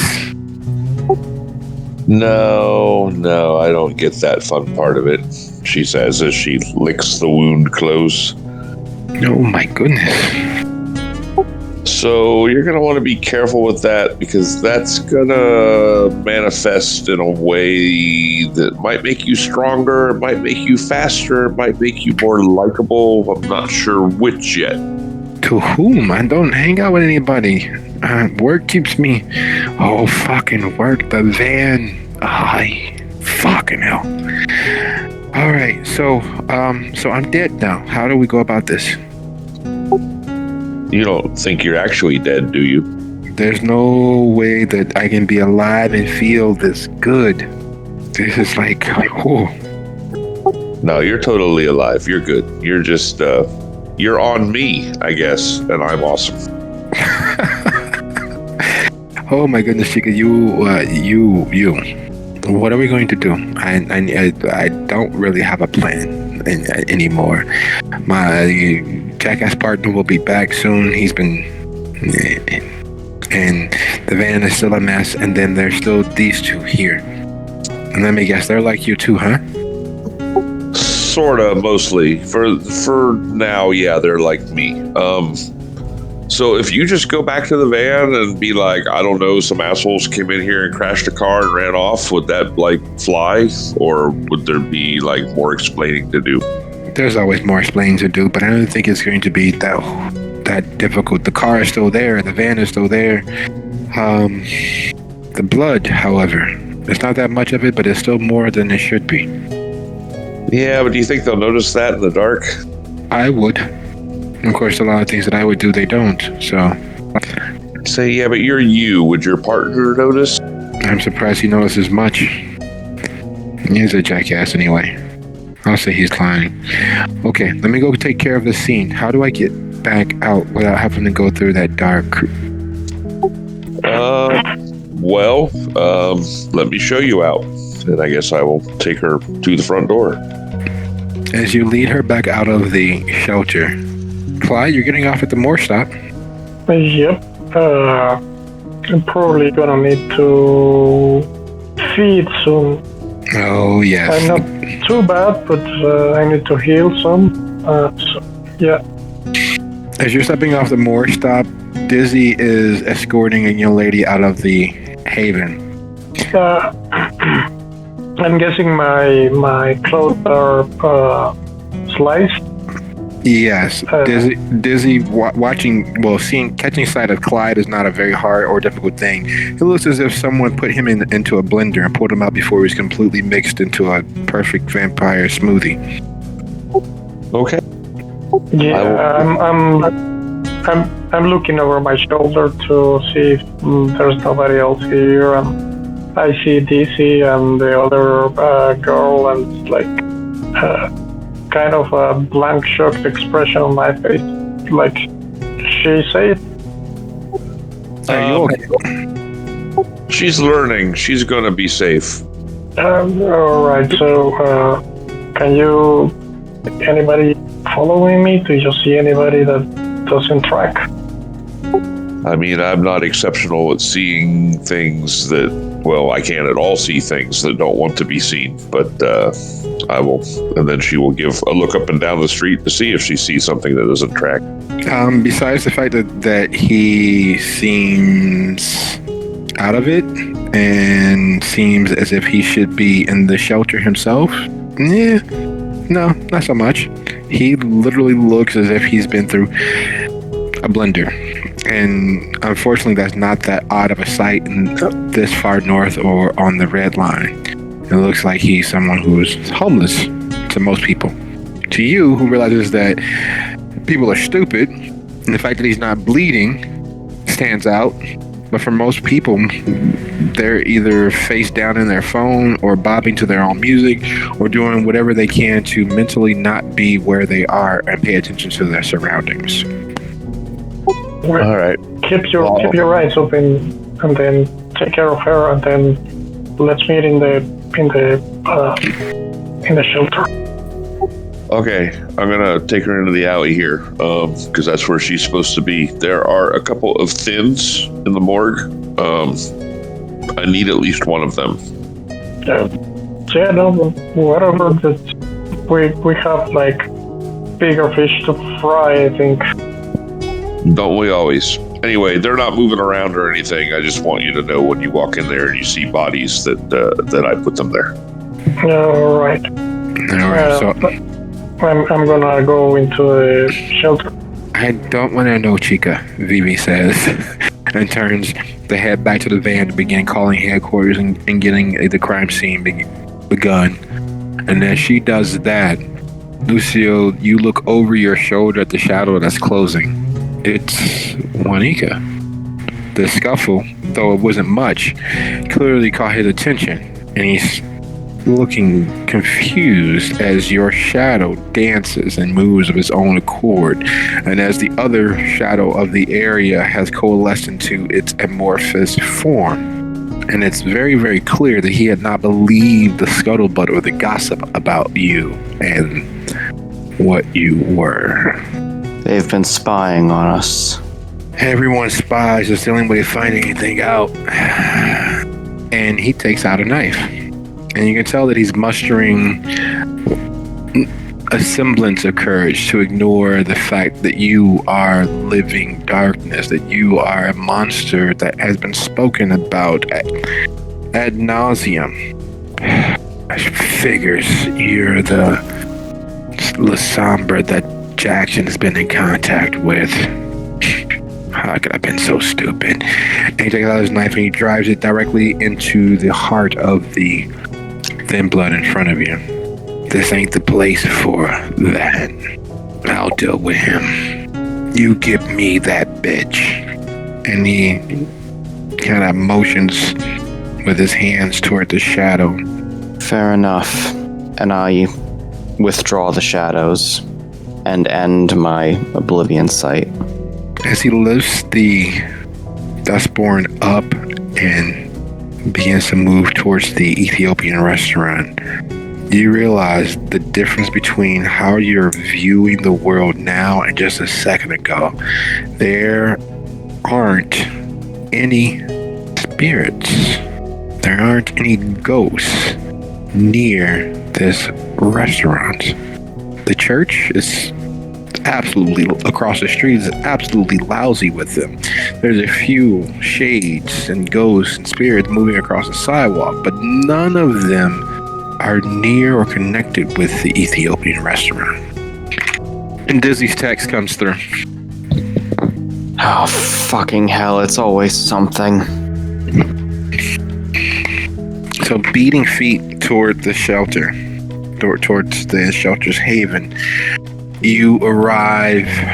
Do you typically try to head to the main door or through the morgue door? Through the morgue door. You see the surveillance van looking of absolute sight. It is partially up on the sidewalk. There's a CUDA, an old school muscle car rammed into it, and there's a decently tall, she's actually quite short, but to compare to you, but a decently tall young Latina woman who's on a phone pacing back and forth, her eyes scanning the block all around her as she moves. It's clear that she's covering not only her six, but checking down in terms of areas where she could be assaulted from. And things get worse. As you make your way into the morgue, Clyde is there, Dizzy is there, which is not worse, but the fact that there are two bodies, two thin blood, two not quite kindred, there is, in fact, worse. Lucio puts a hand over his mouth for a second, taking in the scene. And then he looks to Clyde and says, "Is this going to become a regular thing?" Those aren't mine, man. I think they're dishes. Yeah, these motherfuckers tried to run me over with a car. A car. In our fucking backyard. Alex, you hear they tried to run me over with a fucking car as you walk into the morgue. What's going on here, gang? These motherfuckers tried to run me over with a car. In our backyard. If I can't play in the yard, where am I safe? What are they doing here? Well, I beat the shit out of them to find out why they tried to run over me. So they're still alive. Well, I mean, they weren't ever alive. Well, I guess technically. You know what I mean. Well, yeah, okay. Anyway, yeah, they're, I guess, I mean, they didn't crumble up, so they seem alive. All right. Because I just came back from the meeting with Oneka, and we were being spied on by some thin bloods as well. I bet these fuckers know something about that. Because they didn't break as easy as people, but they were, you know, not as tough as us. I haven't picked up any shadows, but we should see if Hestia has picked up any, if you two are getting followed. That might be a good idea. While I'm here, Storyteller, I'd like to look at the bodies and see if they have those same markings that denoted the gang from the other Duskborn. Yes. Well, would you look at that? They are part of the same gang. That gang that poor departed Aiden was always talking about? The same group that tried to jump me not too long ago. Same group that was spying on me. And apparently the same group that tried to run you over. So Something tells me... What's going on with that van outside? Like, somebody tried to run you over? Yeah, these motherfuckers right here tried to run me over.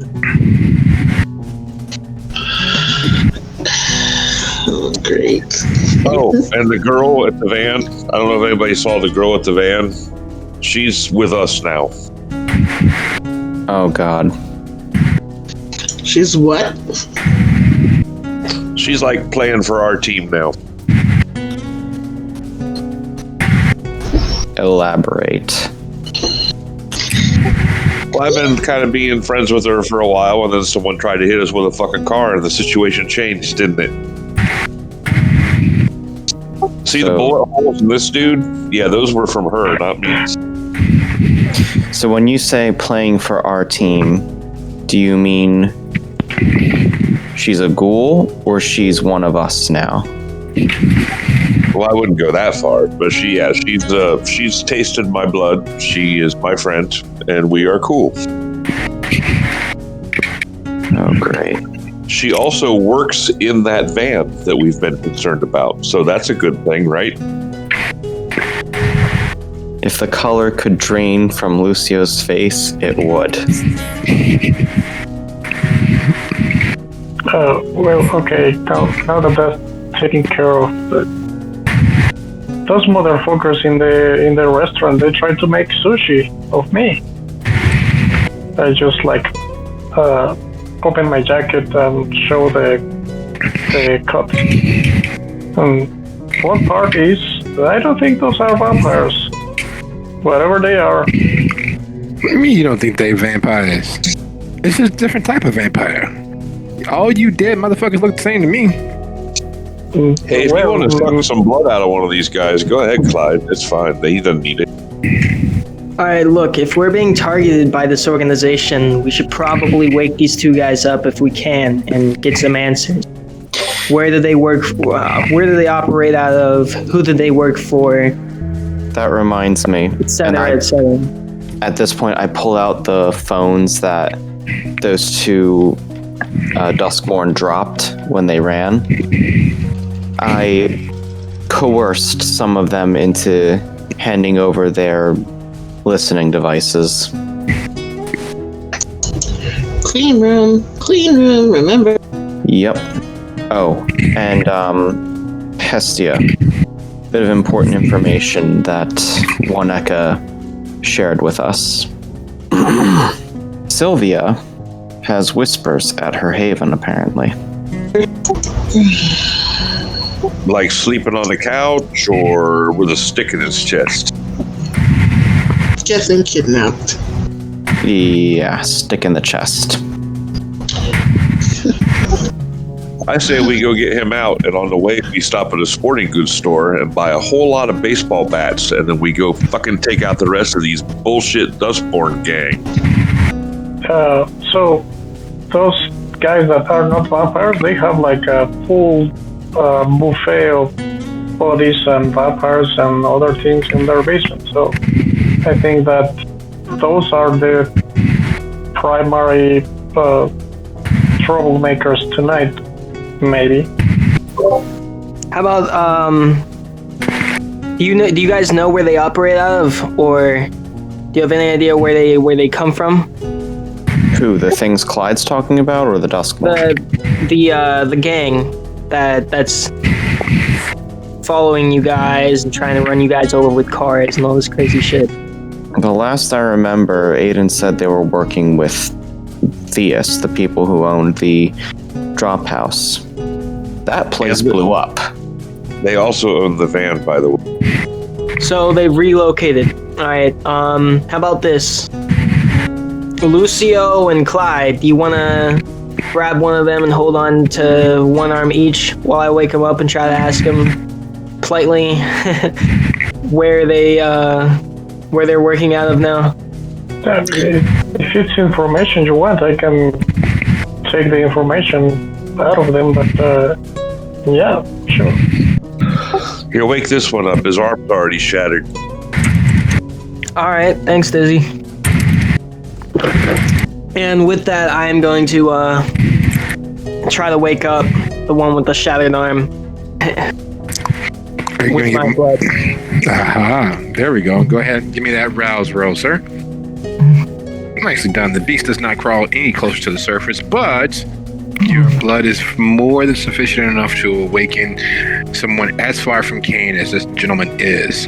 Unfortunately, it is not strong enough to put him into a blissed out euphoric state. So he awakes screaming in pain as he realizes that his arm is still not where it should be. At least not internally. I'm just going to say you be careful because Clyde said that they were Sylvia was teaching them blood magic. I'm gonna take my hand and cover his mouth. I'm gonna be like, quiet. Alright, look around you. Look around you right now. We're not your friends. Stop making noise. Do you understand? Not if you understand me. Disney will wave at him sweetly while she blows a bubble. He nods. Alright, and I'm gonna take my hand off of his mouth. So, who the hell are you guys? And why are you trying to mess with our whole operation we got going on here? Who do you work for? Give me a second. He hangs his head. And you can swear that he starts crying as he tries to deal with the pain. His shoulders bob up and down. He rack and rock with seeming pain. And when he brings his head up, he spits in your general direction. I use blink and knock Alex out of the way.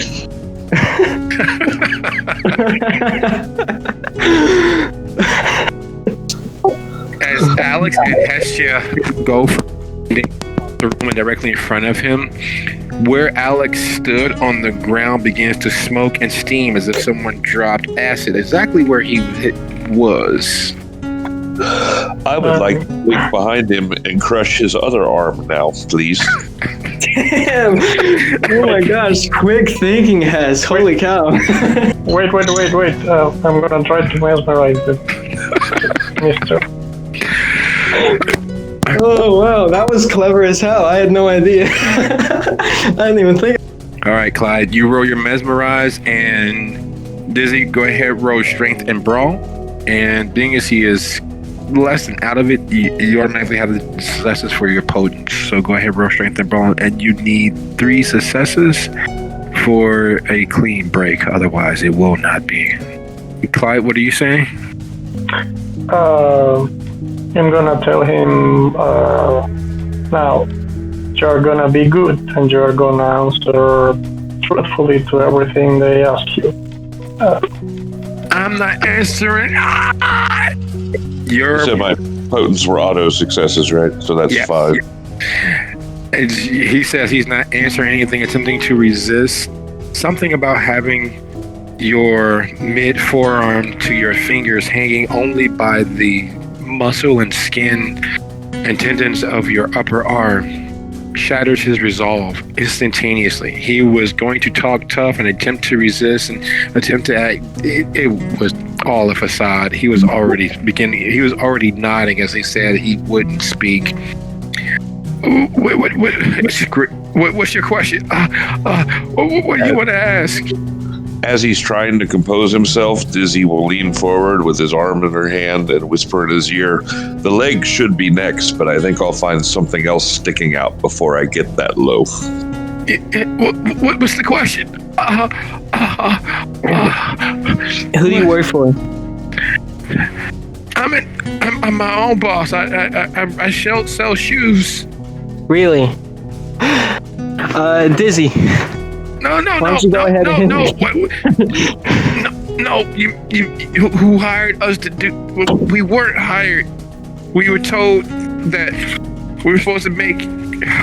Look, Sylvia was supposed to be here. We waited outside, and then nothing. She didn't call us in, and so she said if she didn't make it out, to spend the next week, month, year, or however long it took, hurting you all. She said that the van was something to do with you all. And so...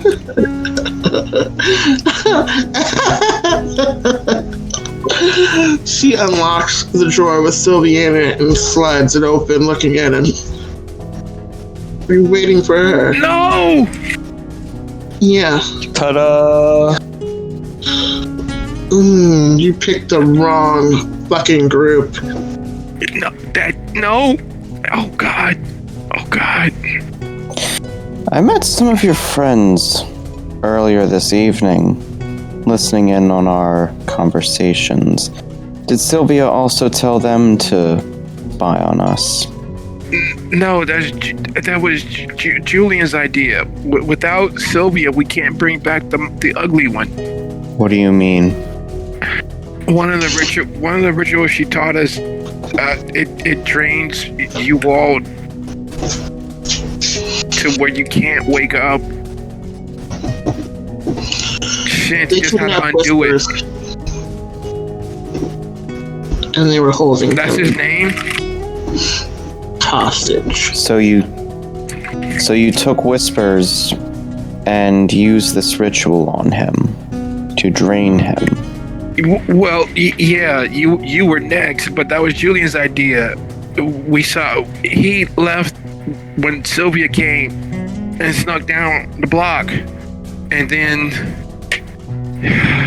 Sylvia didn't come back out, and it's been over a week, and so Julian put us all. He ended all of our other contracts and had us watching you all. Hey, Hess, I haven't known any warlocks, so I'm kind of ignorant, but isn't her teaching them shit kind of like frowned on? Well, see, that's where I was tonight. I went to the Chantry House, and they officially welcomed me back, even though I have a ritual coming up that makes it official. But for the most part, yes, I am back, part of the Chantry House. And they did not particularly take the news well that Sylvia was teaching non-Shamir magic. So yeah, I made them aware. Alright, well, I'm gonna look at the guy again, and you know where we operate out of now, alright? You found where we are. Now you're gonna put us on even ground by telling us where you operate out of. Where can we find the rest of your friends? You don't want to do that. You really don't want to do that. Skip the shit and tell me. Okay. The entire uptown area is our haven. Our headquarters is the Aragon Ballroom. Sylvia's been helping us grow our numbers for the last year. And that little thing you all did, whoever one of you all did, shooting up and destroying the disco, played right into our hands. So everybody who was being fed for free, truly came to us. Everyone hearing how bad you all dislike us and how you're willing to kill us with no qualms has come to us. There used to be 8 different gangs of us throughout this area. Now there's one. And if you go there, you will die. You can take 2 of us on, maybe 3, but you can't take all of us.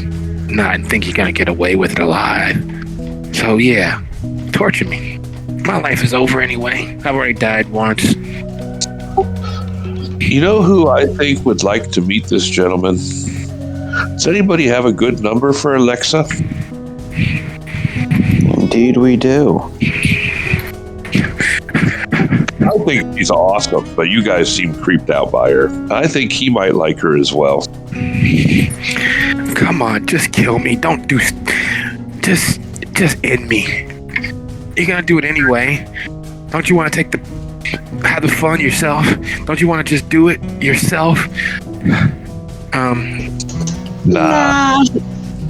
Alex, Hestia, go ahead, roll wits and occult. Alex, lose 1 die, by the way. While we're waiting, out of character, do I remember what the location of Sylvia's Haven was? I think Waneka mentioned it. I didn't write it down, though. Yes, he mentioned the Aragon. Ah, interesting. Hess, what's your roll? I thought you said Alex. I said Hestia and Alex. You two are the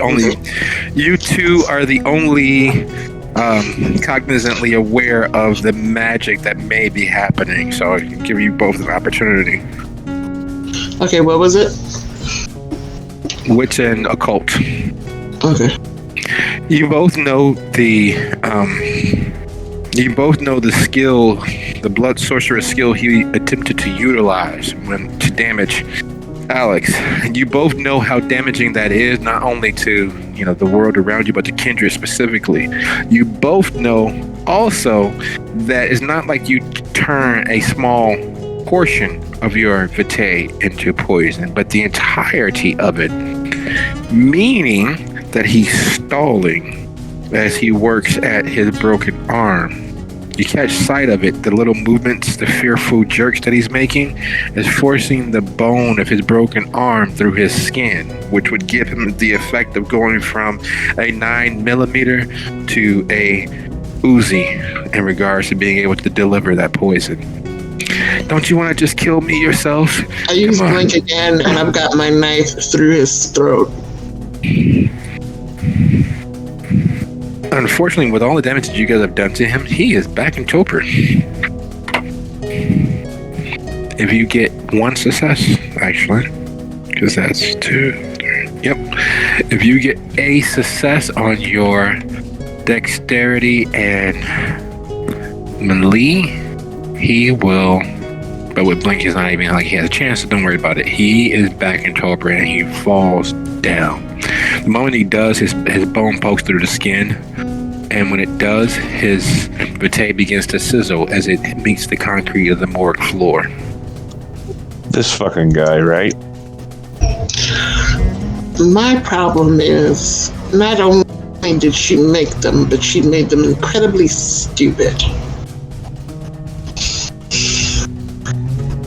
Well, what do we do now? I say we call Alexa and hand them over to her because it's her job to kill them, right? So no gray area. That reminds me.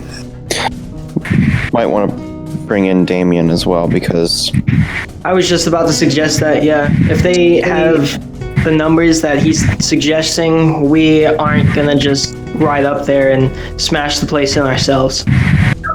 I keep assuming that she's not a wild card and she would report to Damien. So yes, let's call Damien in as well. Let's call both of them. Let's have a sleepover.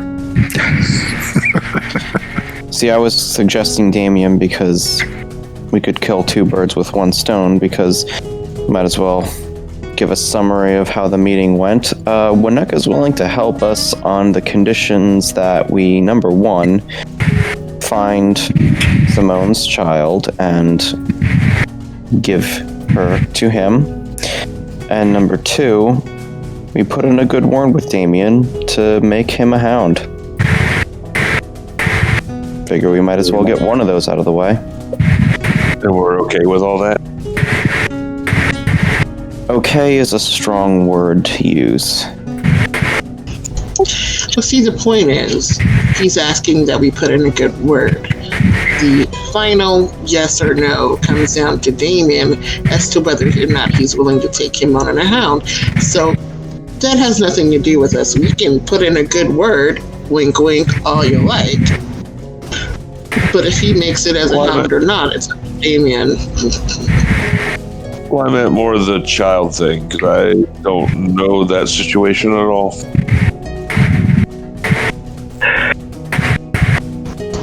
That's a loose end we should probably tie up, because she wasn't supposed to be.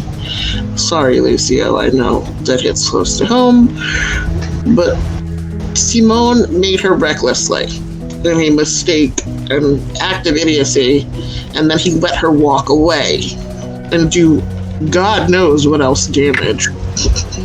So it's a problem. But on the same other side of the coin, Lucio, while I'm glad we're making friends with Wineka, I had a thought. Go on. Since we're talking about domain, why is it that Wineka was angry in the first place? Think about that. his agent, Mike, was in our shelter as one of the quote-unquote homeless and has been watching us this whole time. So, he broke the truce first. That is true. Let's also not forget the fact that we have some video of him going absolutely bonkers. Thank you, Clyde, for managing to get access to that. So if he decides to act in bad faith after this, I think we have plenty of material to use against him. That is a good point. So yes, let's make those phone calls. Nighttime is burning. We don't have long, I guess, for sunrise to get all of this sorted out.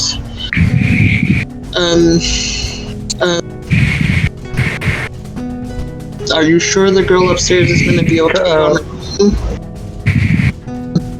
I mean, I need to go out and probably remind her that she can't mention this to anybody, but she's cleaning up the mess outside right now, so... Clyde is looking at each of you and with a very perplexed expression on his face and says, "So, did you not hear me about some vampires running a butcher shop of vampires in Chinatown?" That's at the place we're supposed to go, right? Yeah, that's tomorrow night, correct? Yeah, they have like vampires and I think werewolves, according to Blue, in that place. They are not vampires. Or Are you gonna put that shit off on me? You gonna say according to Blue? Didn't you hear the motherfuckers? Didn't I just tell you what was down there? They got Chinese motherfucking werewolves. How often do you see that shit? okay, not werewolves, but Gonna say Chinese court. werewolves. Gonna say I think that's a Blue. little bit racist, but okay. How That is sounds it? pretty racist. They're from China, just like those vampires that were gonna eat you. So why was that racist? Now if I called them something else, Well, that'd be racist. they have some weird werewolves, weird vampires, and they are running a butcher shop of, well, I'm thinking vampires. Kane or these dudes or something like that. I mean, This was at the Three Happiness or near it? No. In the basement. We went over that shit and they almost killed me. That's all right. But where did we almost killed you? You already did. They were just gonna eat you, at least part of you. That's what the one. What? Apparently, they like sushi, and the catch of the day is vampire.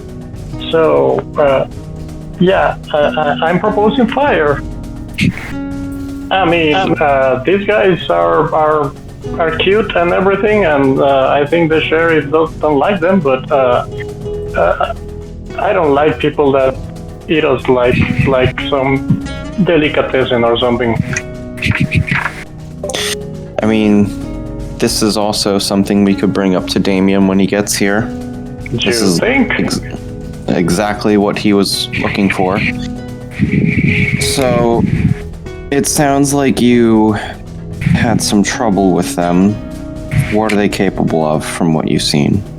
Well, for one, the crazy bitch that runs the place, you cannot use your mind powers on her, and then she's faster than him, and I mean werewolves, mate. What more do you want? Wait, so the things that you fought were werewolves or vampires? No, they have like some kind of weird dog people, the Chinese werewolves, and I mean when they open their mouth, it's like a freaking nightmare from Stephen King's mind. It's all teeth and aggression. I mean, they are eating vampires. I think there's an important question we're not asking here. And that question is, Clyde, were you rolling earlier?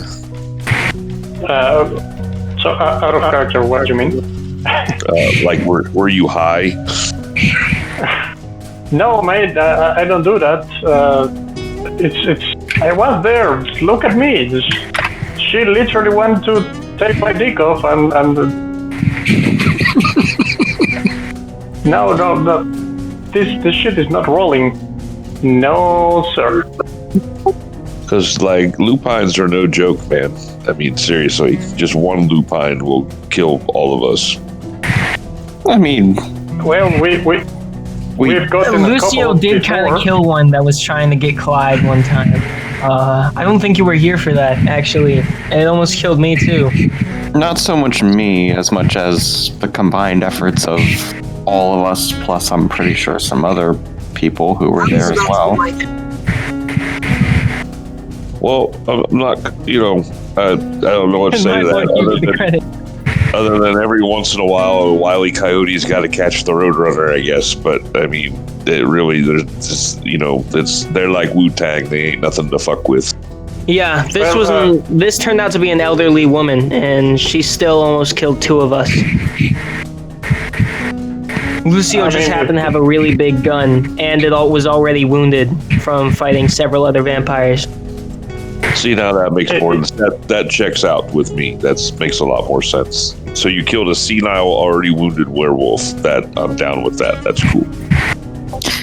In my defense, I still have that big gun. I also have a big gun that seems to explode things when it hits. And I can So still listen, run in and try to Hence punch our a giant chances hulking are even better now. mountain tree like an idiot. Okay, wait a minute. Hold on for 1 second. I just want to get something clear here, because something landed in my memory.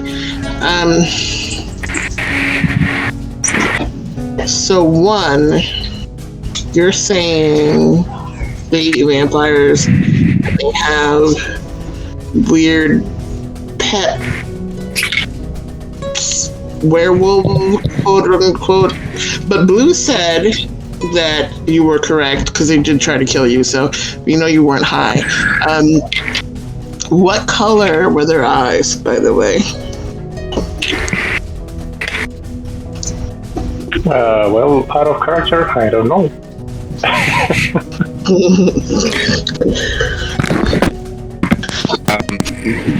The fact that they are Asian with green eyes stands out to you. The row of teeth and the fact that their mouths seem to grow and you were invisible to them with the right ghost. Yeah, Well, I wasn't looking at their eyes particularly more than their freaking mouths, but I think they were green. I mean, no. Oh, that bitch. That bitch. It makes sense now. So, guess why Sunshine runs that area? Well, I would guess from her name because she's Chinese, according to Clyde. She's one of us, but not at the same time. Tonight when I was at the Chantry House, I made her very, very angry at me, and her eyes shifted from brown to green. And it took everybody in the Chantry House that was in the office at the time to build a barrier around her and keep her from getting to me, because she really did want to eat me, I think. And the way Chinese vampires are created, or they're called Wan Kui, they're created by the spirits of the dead kicked out of hell. So they're kind of like vampire demons all mixed into one. Some are allergic to metal, and some are allergic to wood. Just depends. Are they allergic to fire? Sun doesn't cause them on fire like it does for us, but I don't know, fire might still work. Okay, this is a plan. You get some kerosene, and then you put some Duroport in it, and then you light it on fire, and throw it in. Yeah? Alternatively, we could just get Theus to own the building. Look what they did to the last building they owned.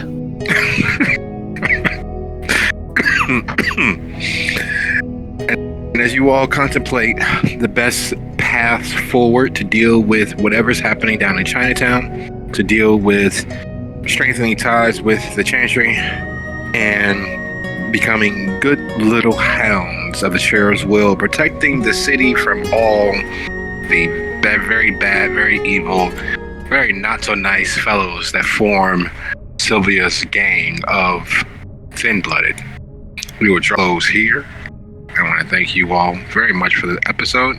We have the set list for our next season up and waiting, and I look forward to seeing you all next week for episode 1 of season 6. Good night, everybody. Good night, everyone. Thank you. Night. Night. Thanks for another fun episode.